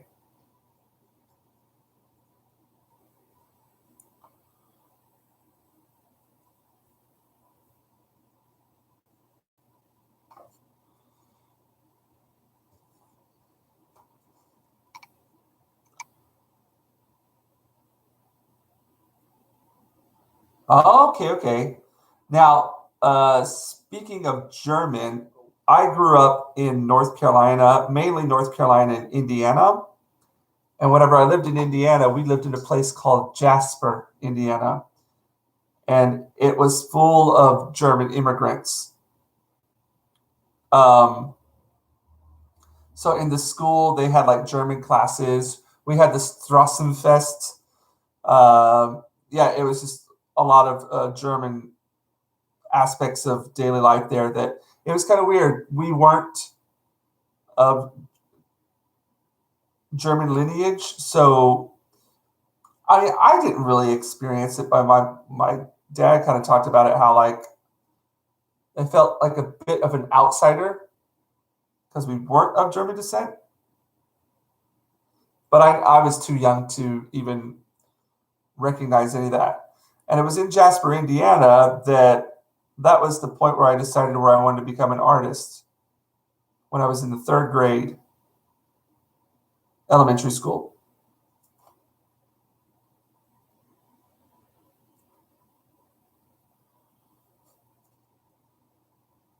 Wow. So if your grandmother or grew up in Detroit, okay.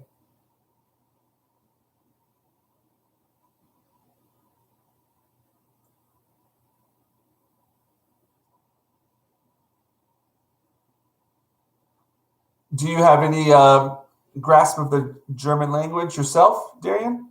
Darius, sorry.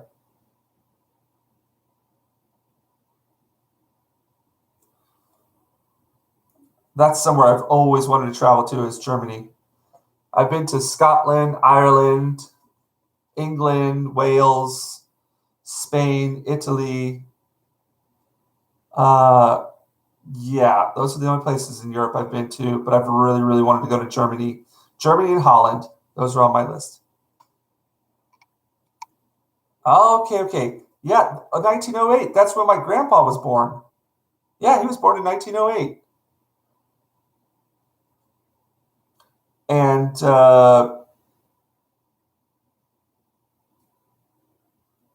we don't have kids until 35 or 40. When you say we, do you mean they?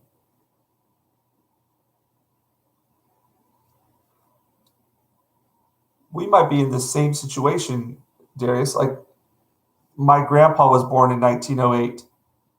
I'm pretty sure it was 1908 because when he passed away, he was 94, and that was in 2002. Yep, he was 98 years old. Yep. Yeah, okay. I gotcha. All right, yeah, because when my mom was born, my grandpa and grandma were 40. Well, they were 45 years old. So my grandfather, when he passed away, he was 94 years old. My mom was the youngest of the kids. So whenever she was born, her cousins were old enough to be her aunt and uncle.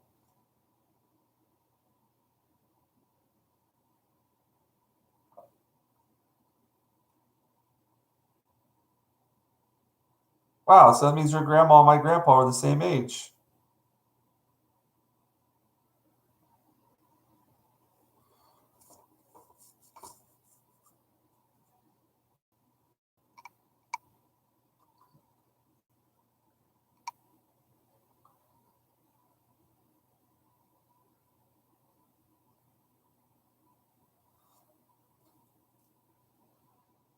My grandpa was a coal miner in Indiana. Started when he was really young and worked until the day he retired. Coal miner, whole time.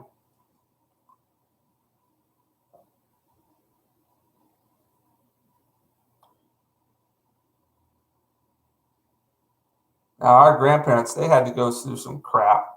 Man, I remember going to visit my family's grave and just looking at like my grandpa's brothers, uncles, his sisters. Actually, I don't know if he had well, his family grave, like all the people were buried around his grave.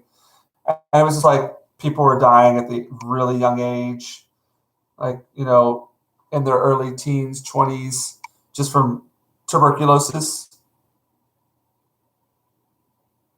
But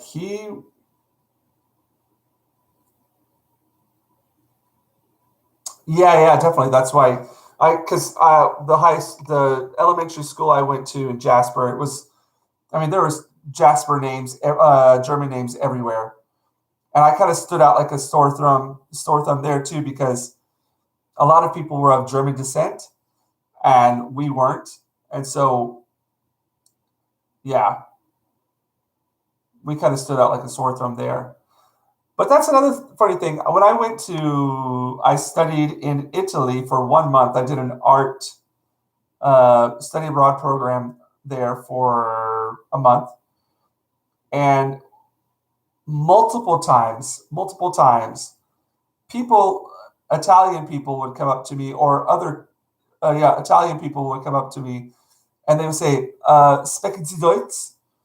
Pardon me. They're like, "Oh, do you're German, right?" I'm like, "Oh, no, I'm from America." They're like, "Oh, we thought you were German," and I got that more than once. So I was just thinking, are there a lot of redheads in Germany? I don't know, but I got that, yeah, more than once.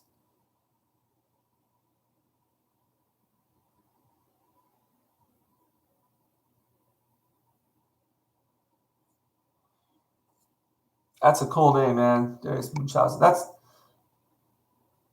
like a name that you can see on a brand, like on something somewhere, like on a plane. Darius Munchausen plane. I don't know. Spitballing here.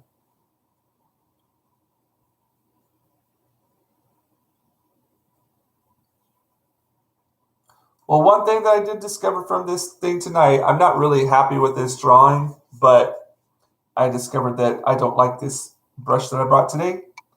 So that's one thing. But I'm not going to give up on it. I'm going to keep on pushing it and try to come up with something good here. I don't believe in giving up.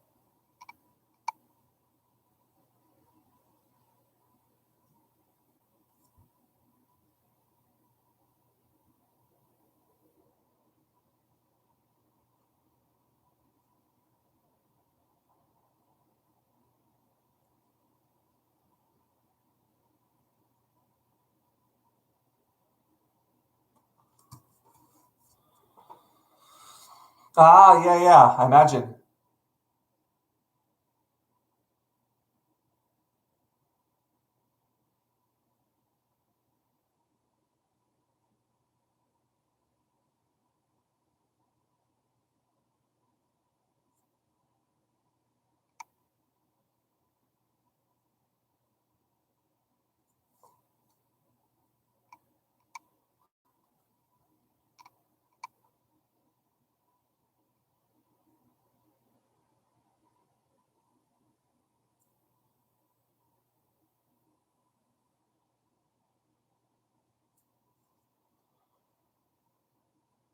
So, Dan, you said you have two jobs?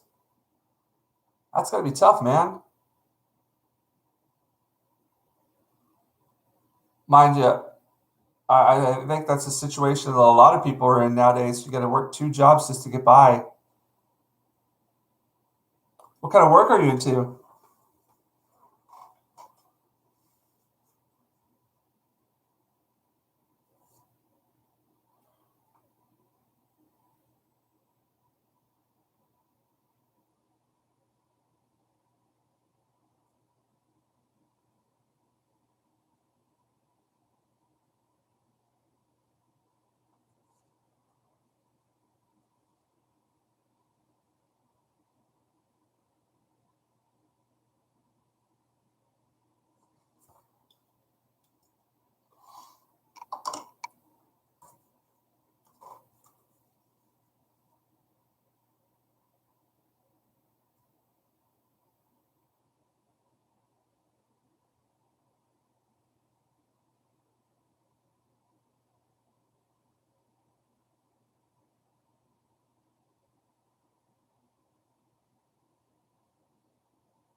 Can you believe all this crap going on with Lord of the Rings, man? Why don't they just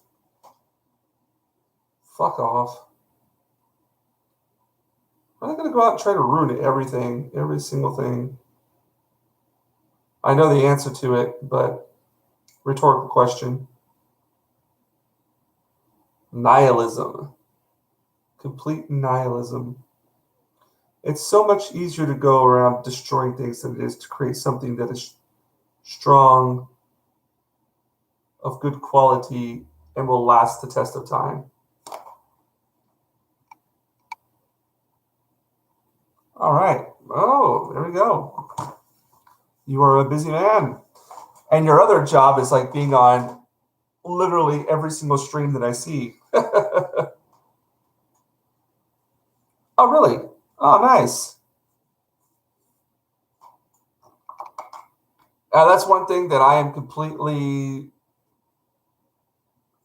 at a disadvantage with is 3D modeling, animation, anything.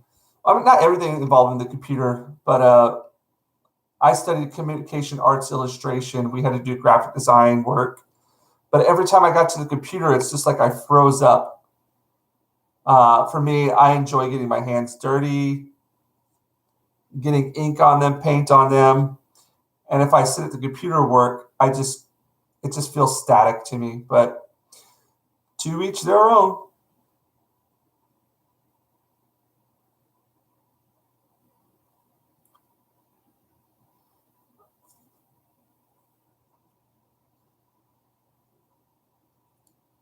So my whole thing that I'm going at here, in case you were wondering, is I, I'm going with an older style. I feel comfortable working in this style.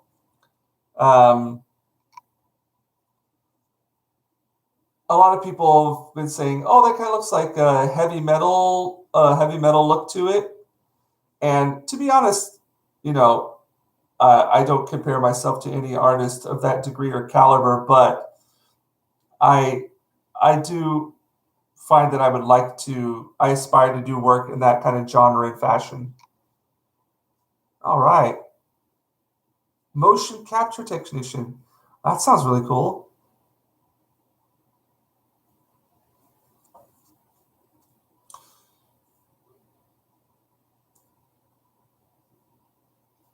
who knows? Maybe somewhere down the line you can use that kind of experience with I I guarantee, man, like the next generation of creators, I could totally see that being within, the people who are taking part in what we're doing right now. All the people showing up to the chats, because there's a variety of people in there with a variety of expertise. And if we were to pull, I mean, easily pull our sources together and create something that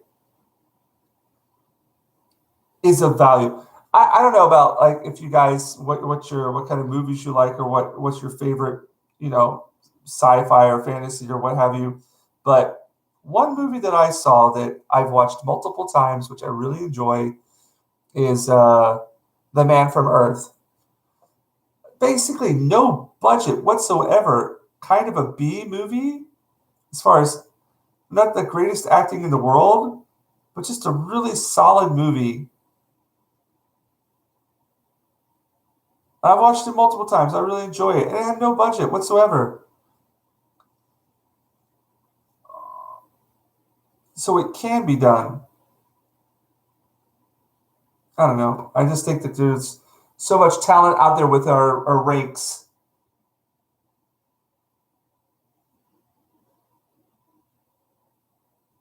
Yeah, man, just go for it. Just do it. Just do it. Like, like, to I'm not doing this at all to become famous, rich, to I'm just doing it because I like it. It's fun. It's neat.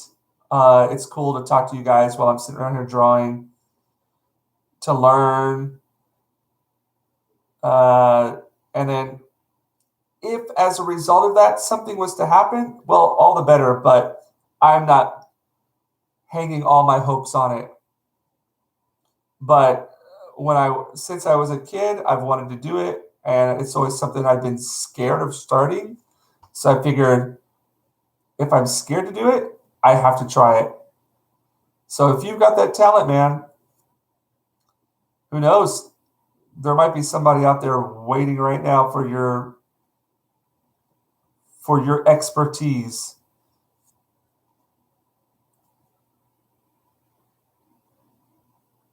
I feel like some kind of like inspirational speaker.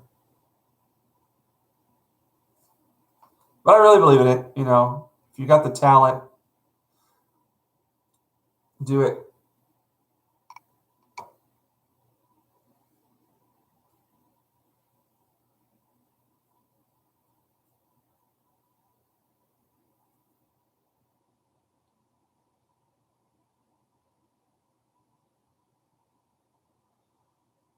Yeah, yes, yes, yes, yes, yes, yes. Exactly. I I've been thinking about this for a long time, but it's like, it's obvious it's obvious that a lot of these films have to have these big bloated budgets, and it has to be like just flooded with tons of CGI.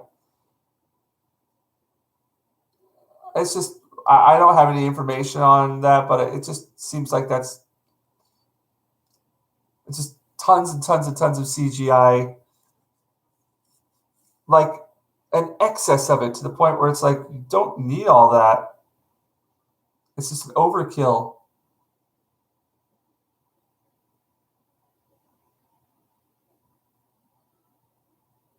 And maybe going back to a time where there's like a point where there's less of that. Forcing yourself to have limitations, like such as they did with the older movies, where they have actual physical props. What's the word I'm looking for when they're working with? There's a word, I can't think of it. Yeah, but when you have that situation, you're forcing yourself to be creative. It's like, I don't know. Sometimes I only have a certain amount of supplies to do some kind of job, and I have to be really innovative in order to be able to succeed at doing that. So I use things that I wouldn't normally use for that situation. And it's because you have your limitations, it forces you to be more creative.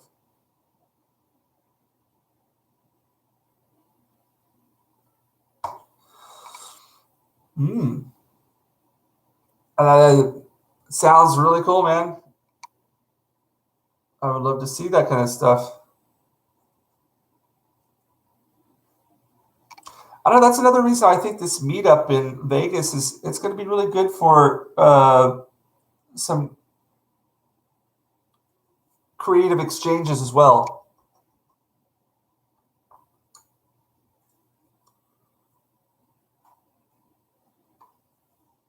I'm going to go back to this picture. I want to try to.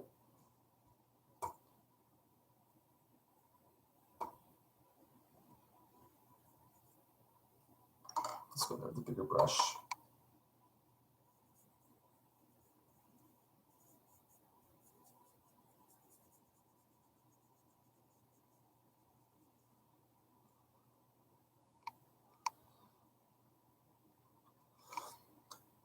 Darius, thanks for like hopping in here and like keeping me company, dude. And always, yeah, like I was really stagnant with my drawing tonight. I think it's just because I've been really pushing myself pretty hard lately, and maybe too hard. But I wasn't feeling it tonight. But you've helped me persevere through here, and I feel like I'm coming out with something that's a lot better than I expected it to be. Still got a lot of work to do, though.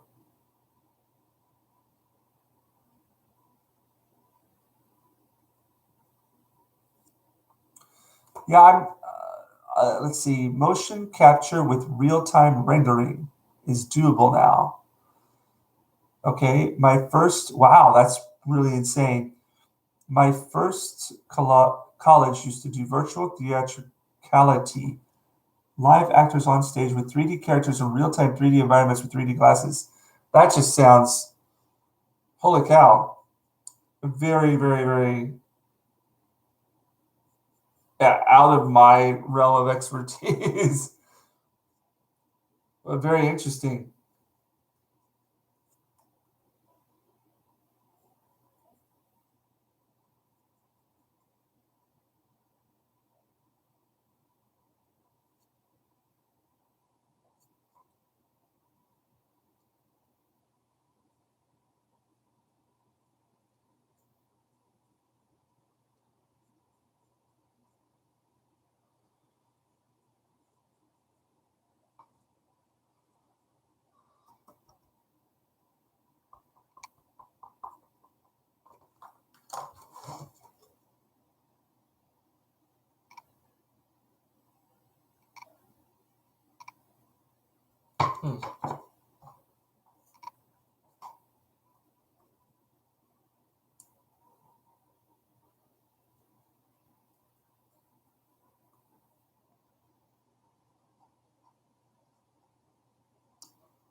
I appreciate that.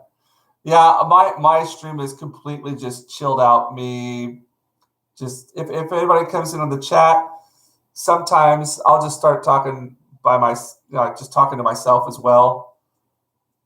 I appreciate that. Yeah, like sometimes I got to take a break from all of the. Yeah, just man, I can't watch anything made by Disney any longer. I can't watch anything Marvel. I can't watch anything Star Wars related. It's just I just can't do it. And then yeah, I don't see like I have negative 1,000% interest.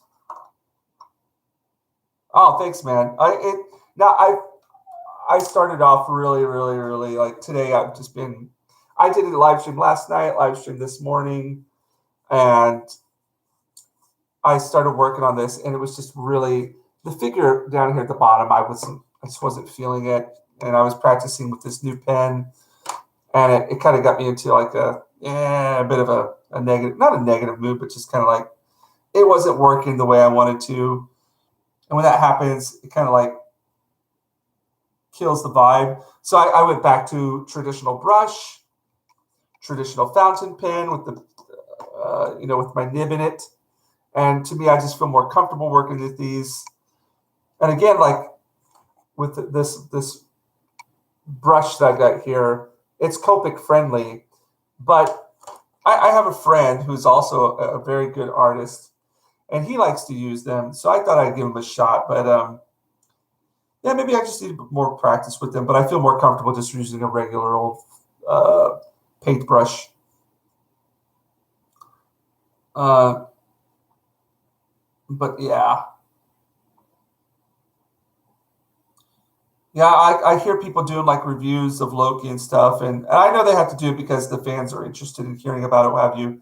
But I checked out of WandaVision as soon as Gina Carano was fired. I was like, I'm out. Not anymore. Nothing. Like I have zero interest, and I have zero interest in watching and zero interest in supporting anybody involved with that. I know it's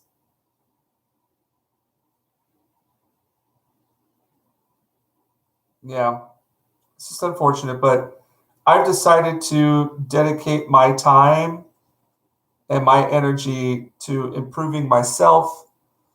And I love listening to like I said earlier, to me, the new entertainment is all of the YouTubers out there and all you guys doing your own thing out there. To me, that is so much more. Oh, this is looking better. Yeah, this is so much better. Like working with the traditional pen and traditional brush. No, but you guys out there who are doing the, I don't expect to get anything whatsoever from this as far as like YouTube is concerned, like advancing in any kind of career as a YouTuber, blah blah blah. No way. But I do enjoy talking right here. I do enjoy the interaction, and to me, that's the new form of entertainment. But again, a point that I always have to think of is we like a lot of YouTubers out there survive on. I mean, their content is about what is going on within the entertainment world, and you can only there is that well of reporting on the negative aspects of it, how Hollywood is attacking the fans, how Hollywood is just creating propaganda, and pretty soon, unless Hollywood gets their crap together, there's not going to be anything else for people to report on. So at that point, you have to think about the future. What is the, and I've heard Gary talk about this as well, like what is the plan for, after this? Because you can't always just rely on this. What is the, yeah, yes, exactly. So that's the new thing. And I think there's a surplus of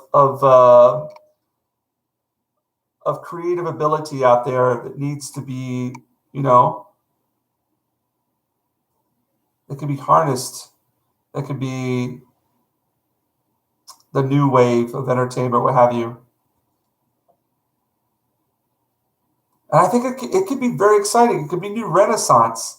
Because what I don't want to see is a dark ages of entertainment. Of because around here there are many schools that everybody's so focused on passing tests that art classes are dwindling away. There are less and less art teachers. Art clubs are vanishing. Some schools have bands, music classes, others don't. And those aspects of humanity are of the human experience, the ability to express yourself through literature, through art, through music, are essential, and without those, we become a stagnant. Things become stagnant, and you can experience the dark ages through that. I don't know. I'm hoping that we can pull together and make something happen here.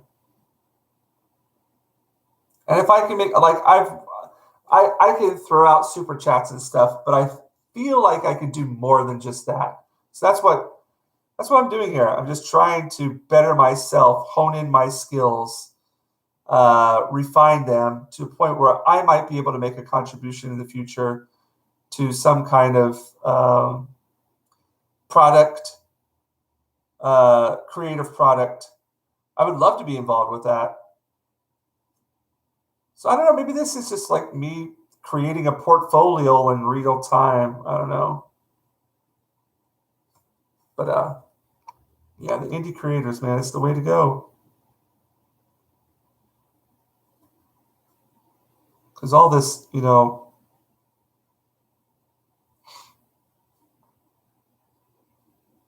this woke stuff and trying to have equal representation with the movies and just it's destructive, and it doesn't have a positive end outcome.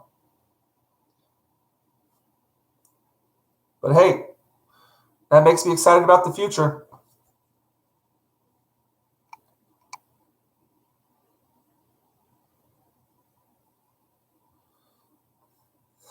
But back to ancestors and stuff. Have you ever gotten the chance to visit Germany? Or have you ever got the chance to travel abroad?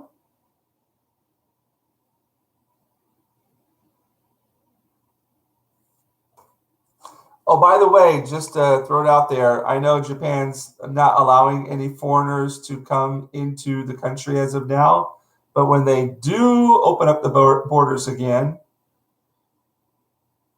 any of you guys out there are more than welcome to make the trip over to Japan.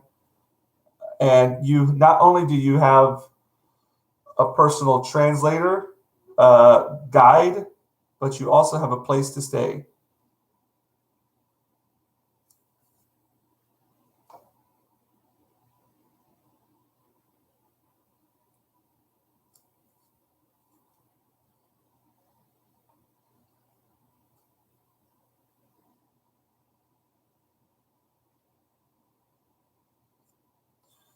Yeah, yeah, yeah, exactly. I mean,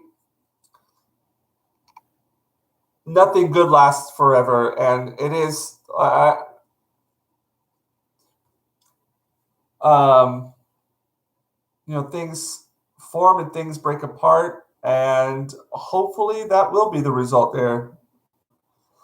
A new generation of creation. And I still keep on. I know I keep on saying this, but I really feel like this Vegas meetup is going to be an a great opportunity for people of various talents to get together, and maybe a spark will happen there.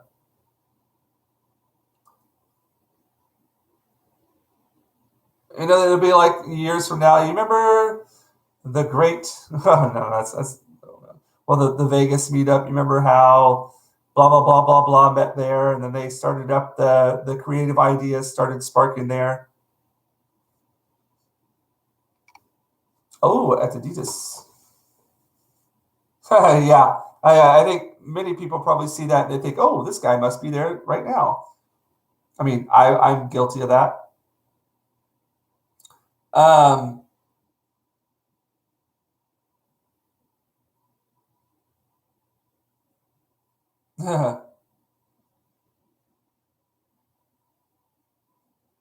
yeah, Germany is one place I really want to go. Someday, someday. Yeah, yeah.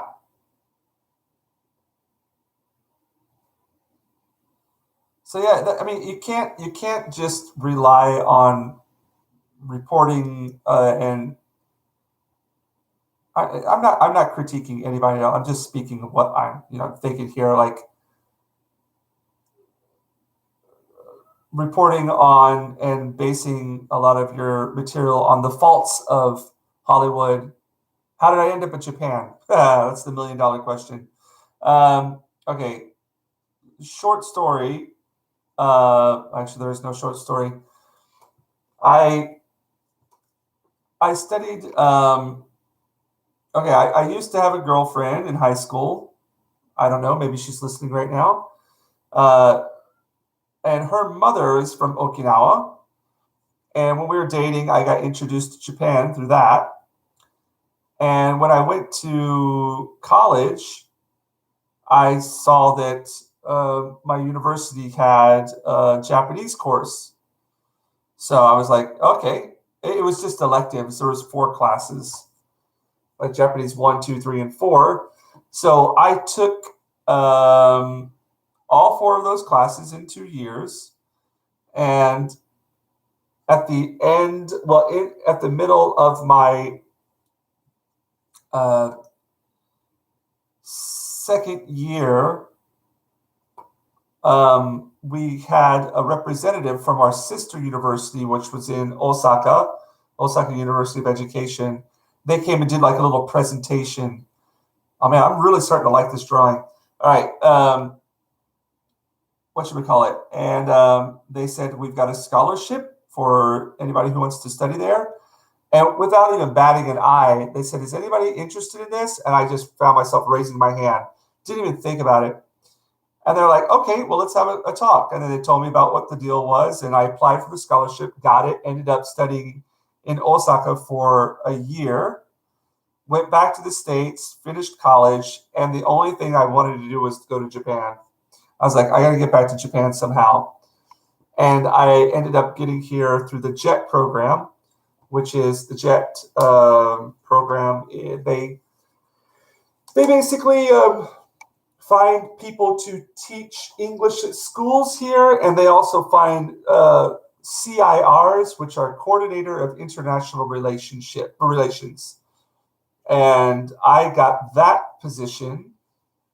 And basically what I did was I worked in a town, the town hall in a very, very, very small town in the prefecture next to where I live right now. And that's how I got to Japan the second time. And I've been here continuously since then. And that was in 2002. So right now, this is my 19th year in Japan. And I've moved around a bit since I've been here. I've lived in Kagoshima Prefecture. I've lived in Miyazaki.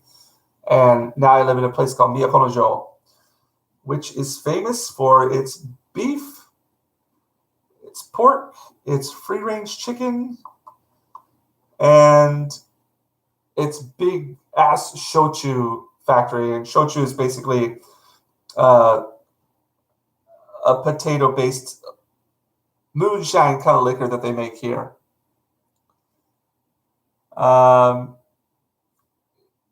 So that's how I ended up here.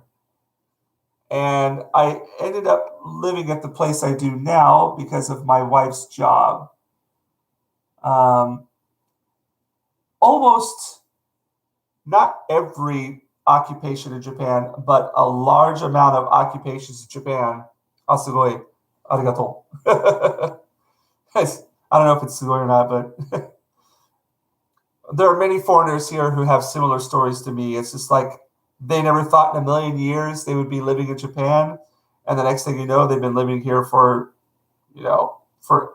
longer than me. But what was I going to say? Yeah, a lot of occupations here in Japan, they have transferred. Everybody gets transferred to different, to different locations, to different branches, including junior high school, elementary teachers, junior high school teachers, high school teachers, post office workers, bank workers, people who work for cell phone companies, you name it. They all get transferred. So my wife was transferred from another prefecture to here. Oh no, from the big city Miyazaki to here, and we've been living here since then. And I've got my own English school, art school, and I teach at. I have my own students. Right now, I have approximately 80 students, 80 around 80, and on top of that, I teach at 10 nursery schools and daycare centers. I teach adult and children's art classes. I do freelance illustration. I do graphic design work. Sometimes I do translation, interpreter work. Um, yeah, just a little bit of this and that. And now I'm delving into comics. So there you go. I'm the kind of person like, I don't know, if somebody asks, hey, can you do this? I want to be able to say, yes, I can. So I kind of delve into a lot of things, including woodworking. Woodworking is one of my new passions. Yeah. So, but I consider myself a bit of a jack of all trades. Not really great at anything, just like, you know, I'm talented at a few things. But the one thing that I really have been most passionate about has been art, without a doubt. Like, you know, I've tried all different kinds. I've done abstract. I've done, my landscapes and portraits and this and that and this and that and woodblock printing. I've done work of big printing press. I like to do like physical, non-digital art the most. I will do digital art as well, but I just enjoy physical media. That's just how I am, though. Old school, I guess. So I think that the next goal in life for me is to publish, have my artwork published, get it into people's hands, do something that people will say, oh, you know what, I want the next one, or I want to see this again. That's the point where I'm at. And the only way that I can get to that level is by practicing every day. This is a long answer for a very simple question. I have a bad habit of doing that.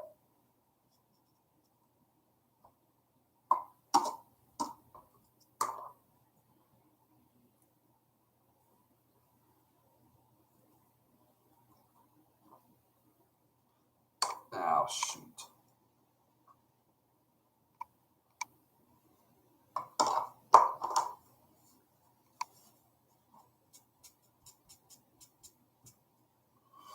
How about you, Darius? What do you see yourself doing? And I imagine we've got to be around the same age. I don't know.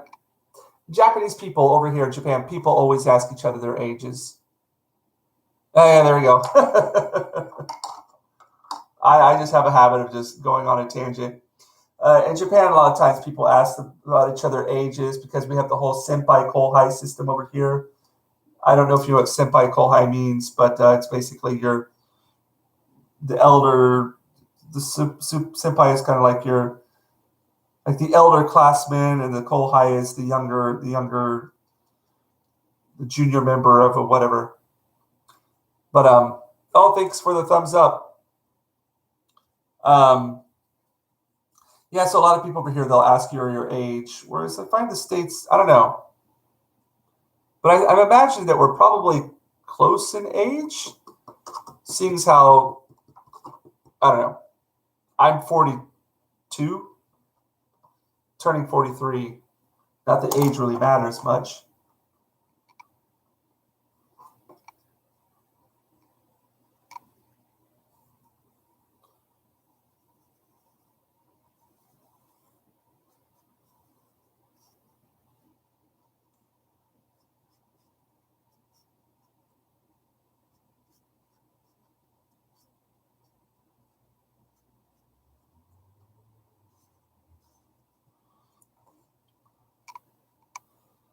I'm starting to get like images of back when I was in Italy now. I'm drawing this. Like I remember these arches that I would see all over the place. And the arches to me were like the windows. They were like canvases for paintings, or not canvases, gakubuchi, frames.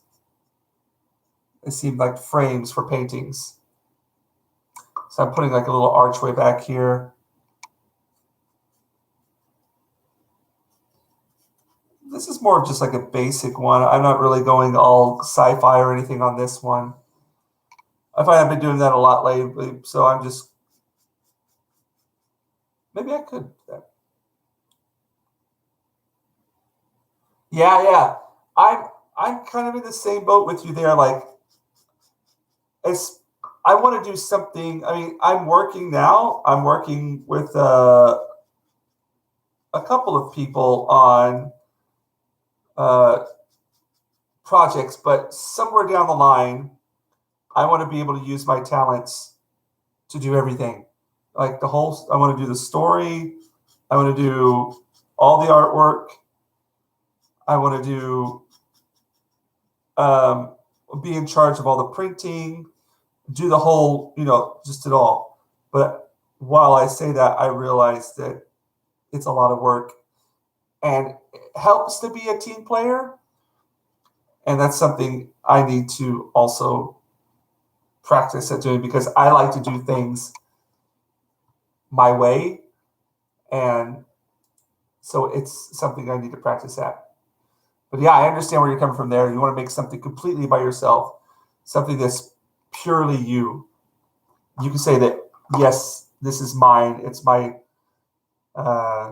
creation. It's my baby. Totally hear you there. Oh, is it already 2:00? Whoops. I've been doing this for 3 hours, man. RPG Maker 2000 make custom tiles. MIDI. Oh, cool. I don't know what all these are. Like, your knowledge of this terminology in this area of technology is definitely, I'm completely a normie when it comes to this kind of stuff. Just use RPG Maker 2000 custom tiles. Tile sets, character sprites, MIDI. Huh. I'll have to look up what some of those are. I'll be honest, when it comes to a lot of things that are spoken about when it involves a lot of technical issues, I am completely unaware of. But yeah, again, that's why I like to come on here and do this, so I can learn about these things.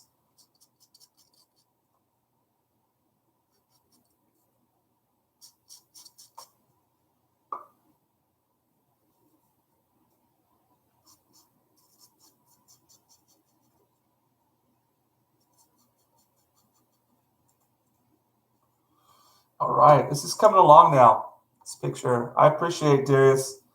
Man, like, you've been a big help here. I feel like this is almost like a mutual project.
Oh, tile sets are the pieces you use to make maps, in this case. Okay, gotcha. All right, that makes sense. Ooh, that sounds like some very intricate work.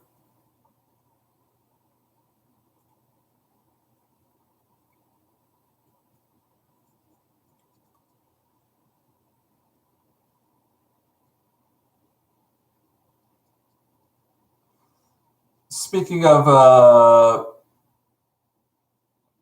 well, maybe things that are in that category, like the original Zelda. I don't know if you've heard me talk about this before, but my father was really into the first Zelda game. Dude, I'm really starting to enjoy this drawing. That's why I've been working on this for 3 hours. It's just flown by. He was into the first Zelda game big time. Our family, that's all we played that every day. And he sat down and he made, even though you could go to the local bookstore and pick up a book that had all the maps in it, he sat down and drew maps for every single level of that game.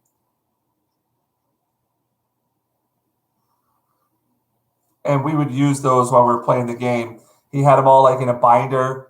All right, let me look up this place. All right, hold on a second. And he would pull out, and much to my mom's dismay, she was not a fan of it, not at all. Poor lady. But all of us boys, yeah. He was addicted to that game. And he was really into that game more than, and I don't think he ever got into another game after that. I don't remember him getting into any other game after that because he loved Zelda so much.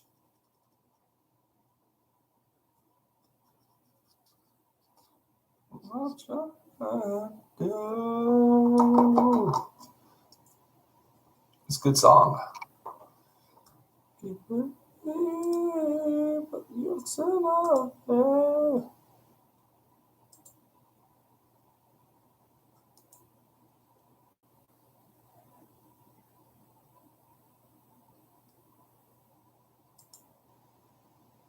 Who's this?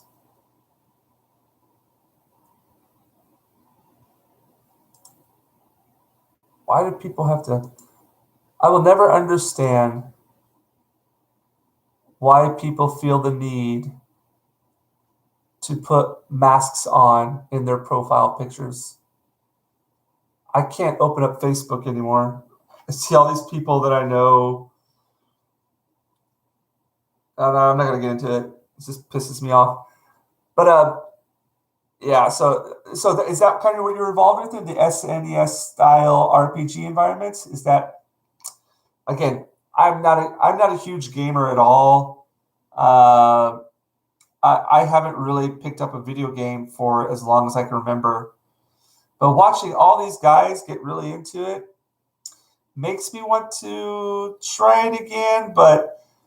And this is another place where I relate to with Gary on this. Like, if I get into a game, I get hooked and to an obsessive level. So I gotta stay the fuck away those kind of things.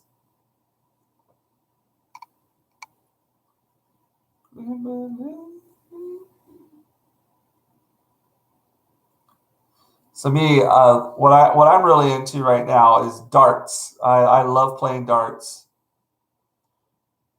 My friend and I will go out once a week, once a week or once every 2 weeks, have a bunch of drinks, throw darts, talk about, crazy, all these crazy theories about the existence, reality, are we real or not? And the more we drink, the more intense it gets.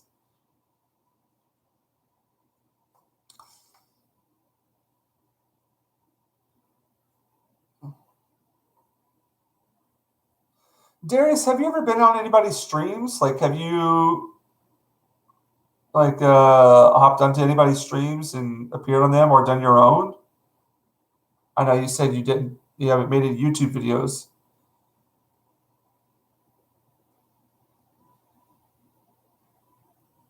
Oh, it just sounds like a very time-consuming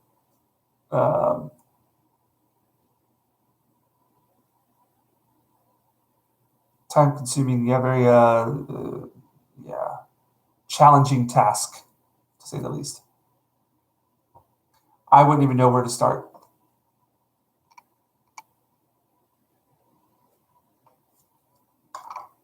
What's going on here?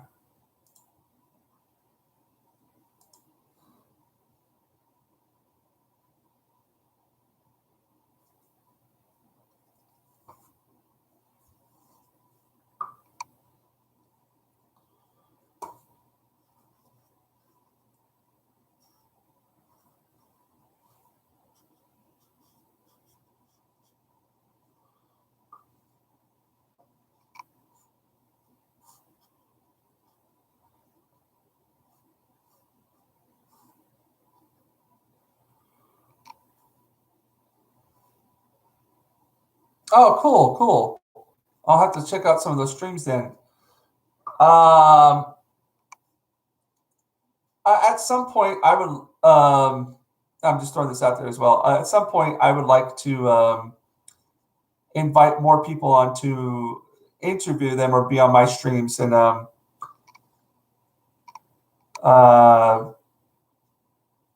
yeah. So yeah, just keep it in mind. Maybe someday, if I'm having something, I might ask for,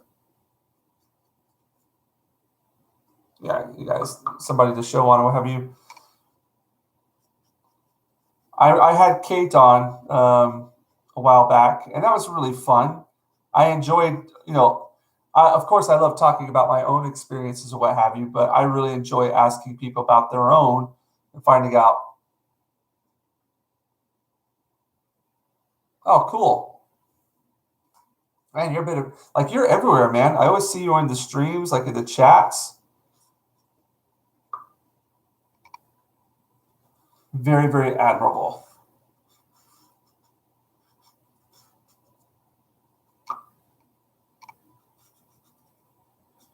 I can't believe it's already 2:30. I'm gonna have to probably call it a night here pretty soon. But I just it took me a while to get warmed up in this drawing. And I feel like if I quit right now, I'm gonna have to start at 0 again, getting warmed up with it. But oh well.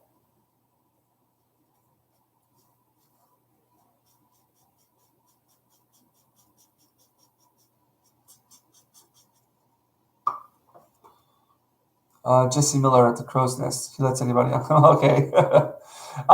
I've been tempted, and I don't know what the protocol is for this, but I'll be watching some people stream sometimes, and I'll be like, I wonder if I threw a DM at them, which I can't because I'm not on Twitter anymore. But if I actually threw it out in the chat, hey, would you mind having me on? I don't know if that's if that goes against YouTube etiquette. Like sometimes when I see a stream, I'm just like, oh man, I feel like I could, contribute to that or something. Raquel SSG. I don't even know who that is. I know Mariah Kitty. I know Sith Lord. I know Cardinal Sin. Jedi Bill sounds familiar. Jesse Miller. I know Jesse Miller, but I don't know Raquel SSG. I'll have to look that up. Before you even Mike, what the hell? Did you use sign language on there?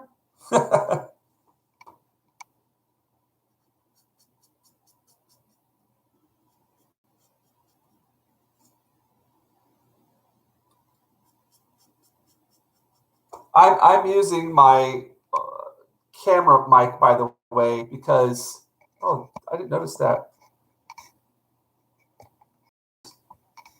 I'm using the mic on my camera because I'm listening to music in my headphone, and if I listen to music in my headphones and use my microphone for my headset, you can hear the music playing. But I'm trying to set up a system here. Yeah, that's the thing. Yeah, yeah, it definitely helps there. That's what I was thinking as well. Like, if they saw me on somewhere else, maybe they'd be more, or if they see me participating in the chat more. But a lot of the times, yeah, maybe somewhere down the line. Well, that's another thing too. That's another reason I think this the Vegas thing is going to be good is because it'll give me a chance to meet people in person and maybe that'll. Not that I'm looking. I don't know. I'm not looking to be a professional at this or to make any kind of money from it at all whatsoever. But I just really enjoy learning new things and talking to people and shooting the shit. So, oh, well, thank you. I appreciate it. Likewise, you're always welcome over here. What I really want to do is an idea that I had, because I enjoy drawing and talking at the same time, but I also enjoy like having other people, you know, talk about things together, like even in the chat. So, and I'm fine like being on camera. I don't mind being on a camera at all. I don't care. But possibly me, doing the live drawing thing and other people just being on and talking about different topics or what have you. And I can also participate in that because I can talk and draw at the same time. Um, However, if I'm going to be, it is a bit difficult though interacting. But it would take practice. But that was just an idea I had, possibly doing that, having people on more than one. But oh well, maybe somewhere in the future.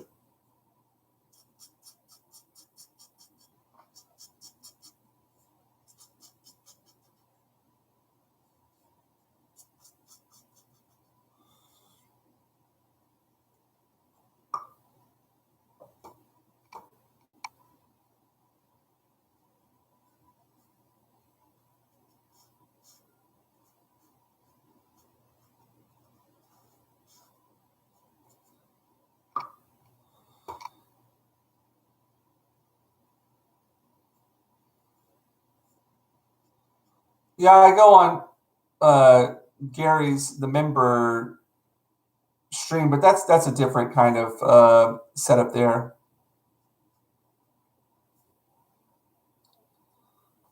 But the first time I was on there, I felt uncomfortable as hell, nervous. And then, as you gradually do it, you begin to speak more and participate more. But yeah, it's something that I enjoy doing. So if I get the chance down the line to do more of that, I'd be very, very grateful.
I almost want to make these ladies into vampires. I don't know why.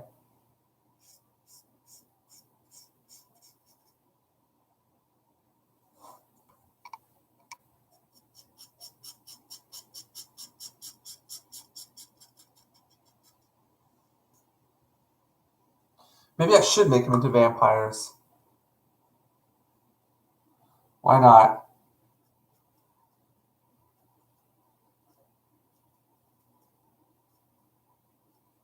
Yeah, make them into vampires. Yeah. Oh,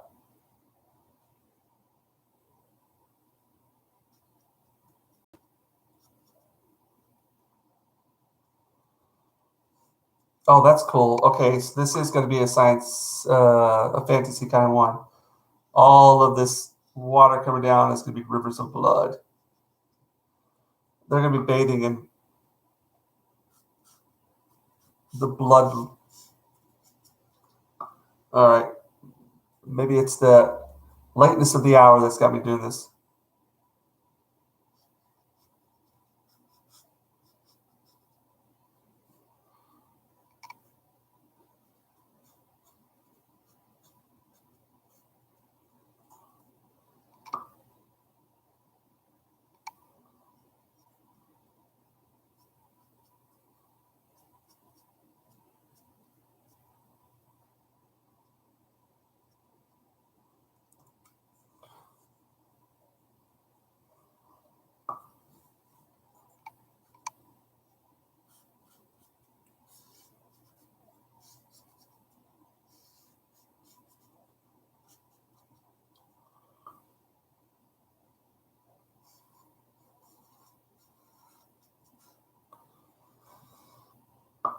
Oh, thank you, everybody out there who's watching right now. I see that we've got about, well, including myself, I think 3 other people who's got the stream on right now. I really appreciate it.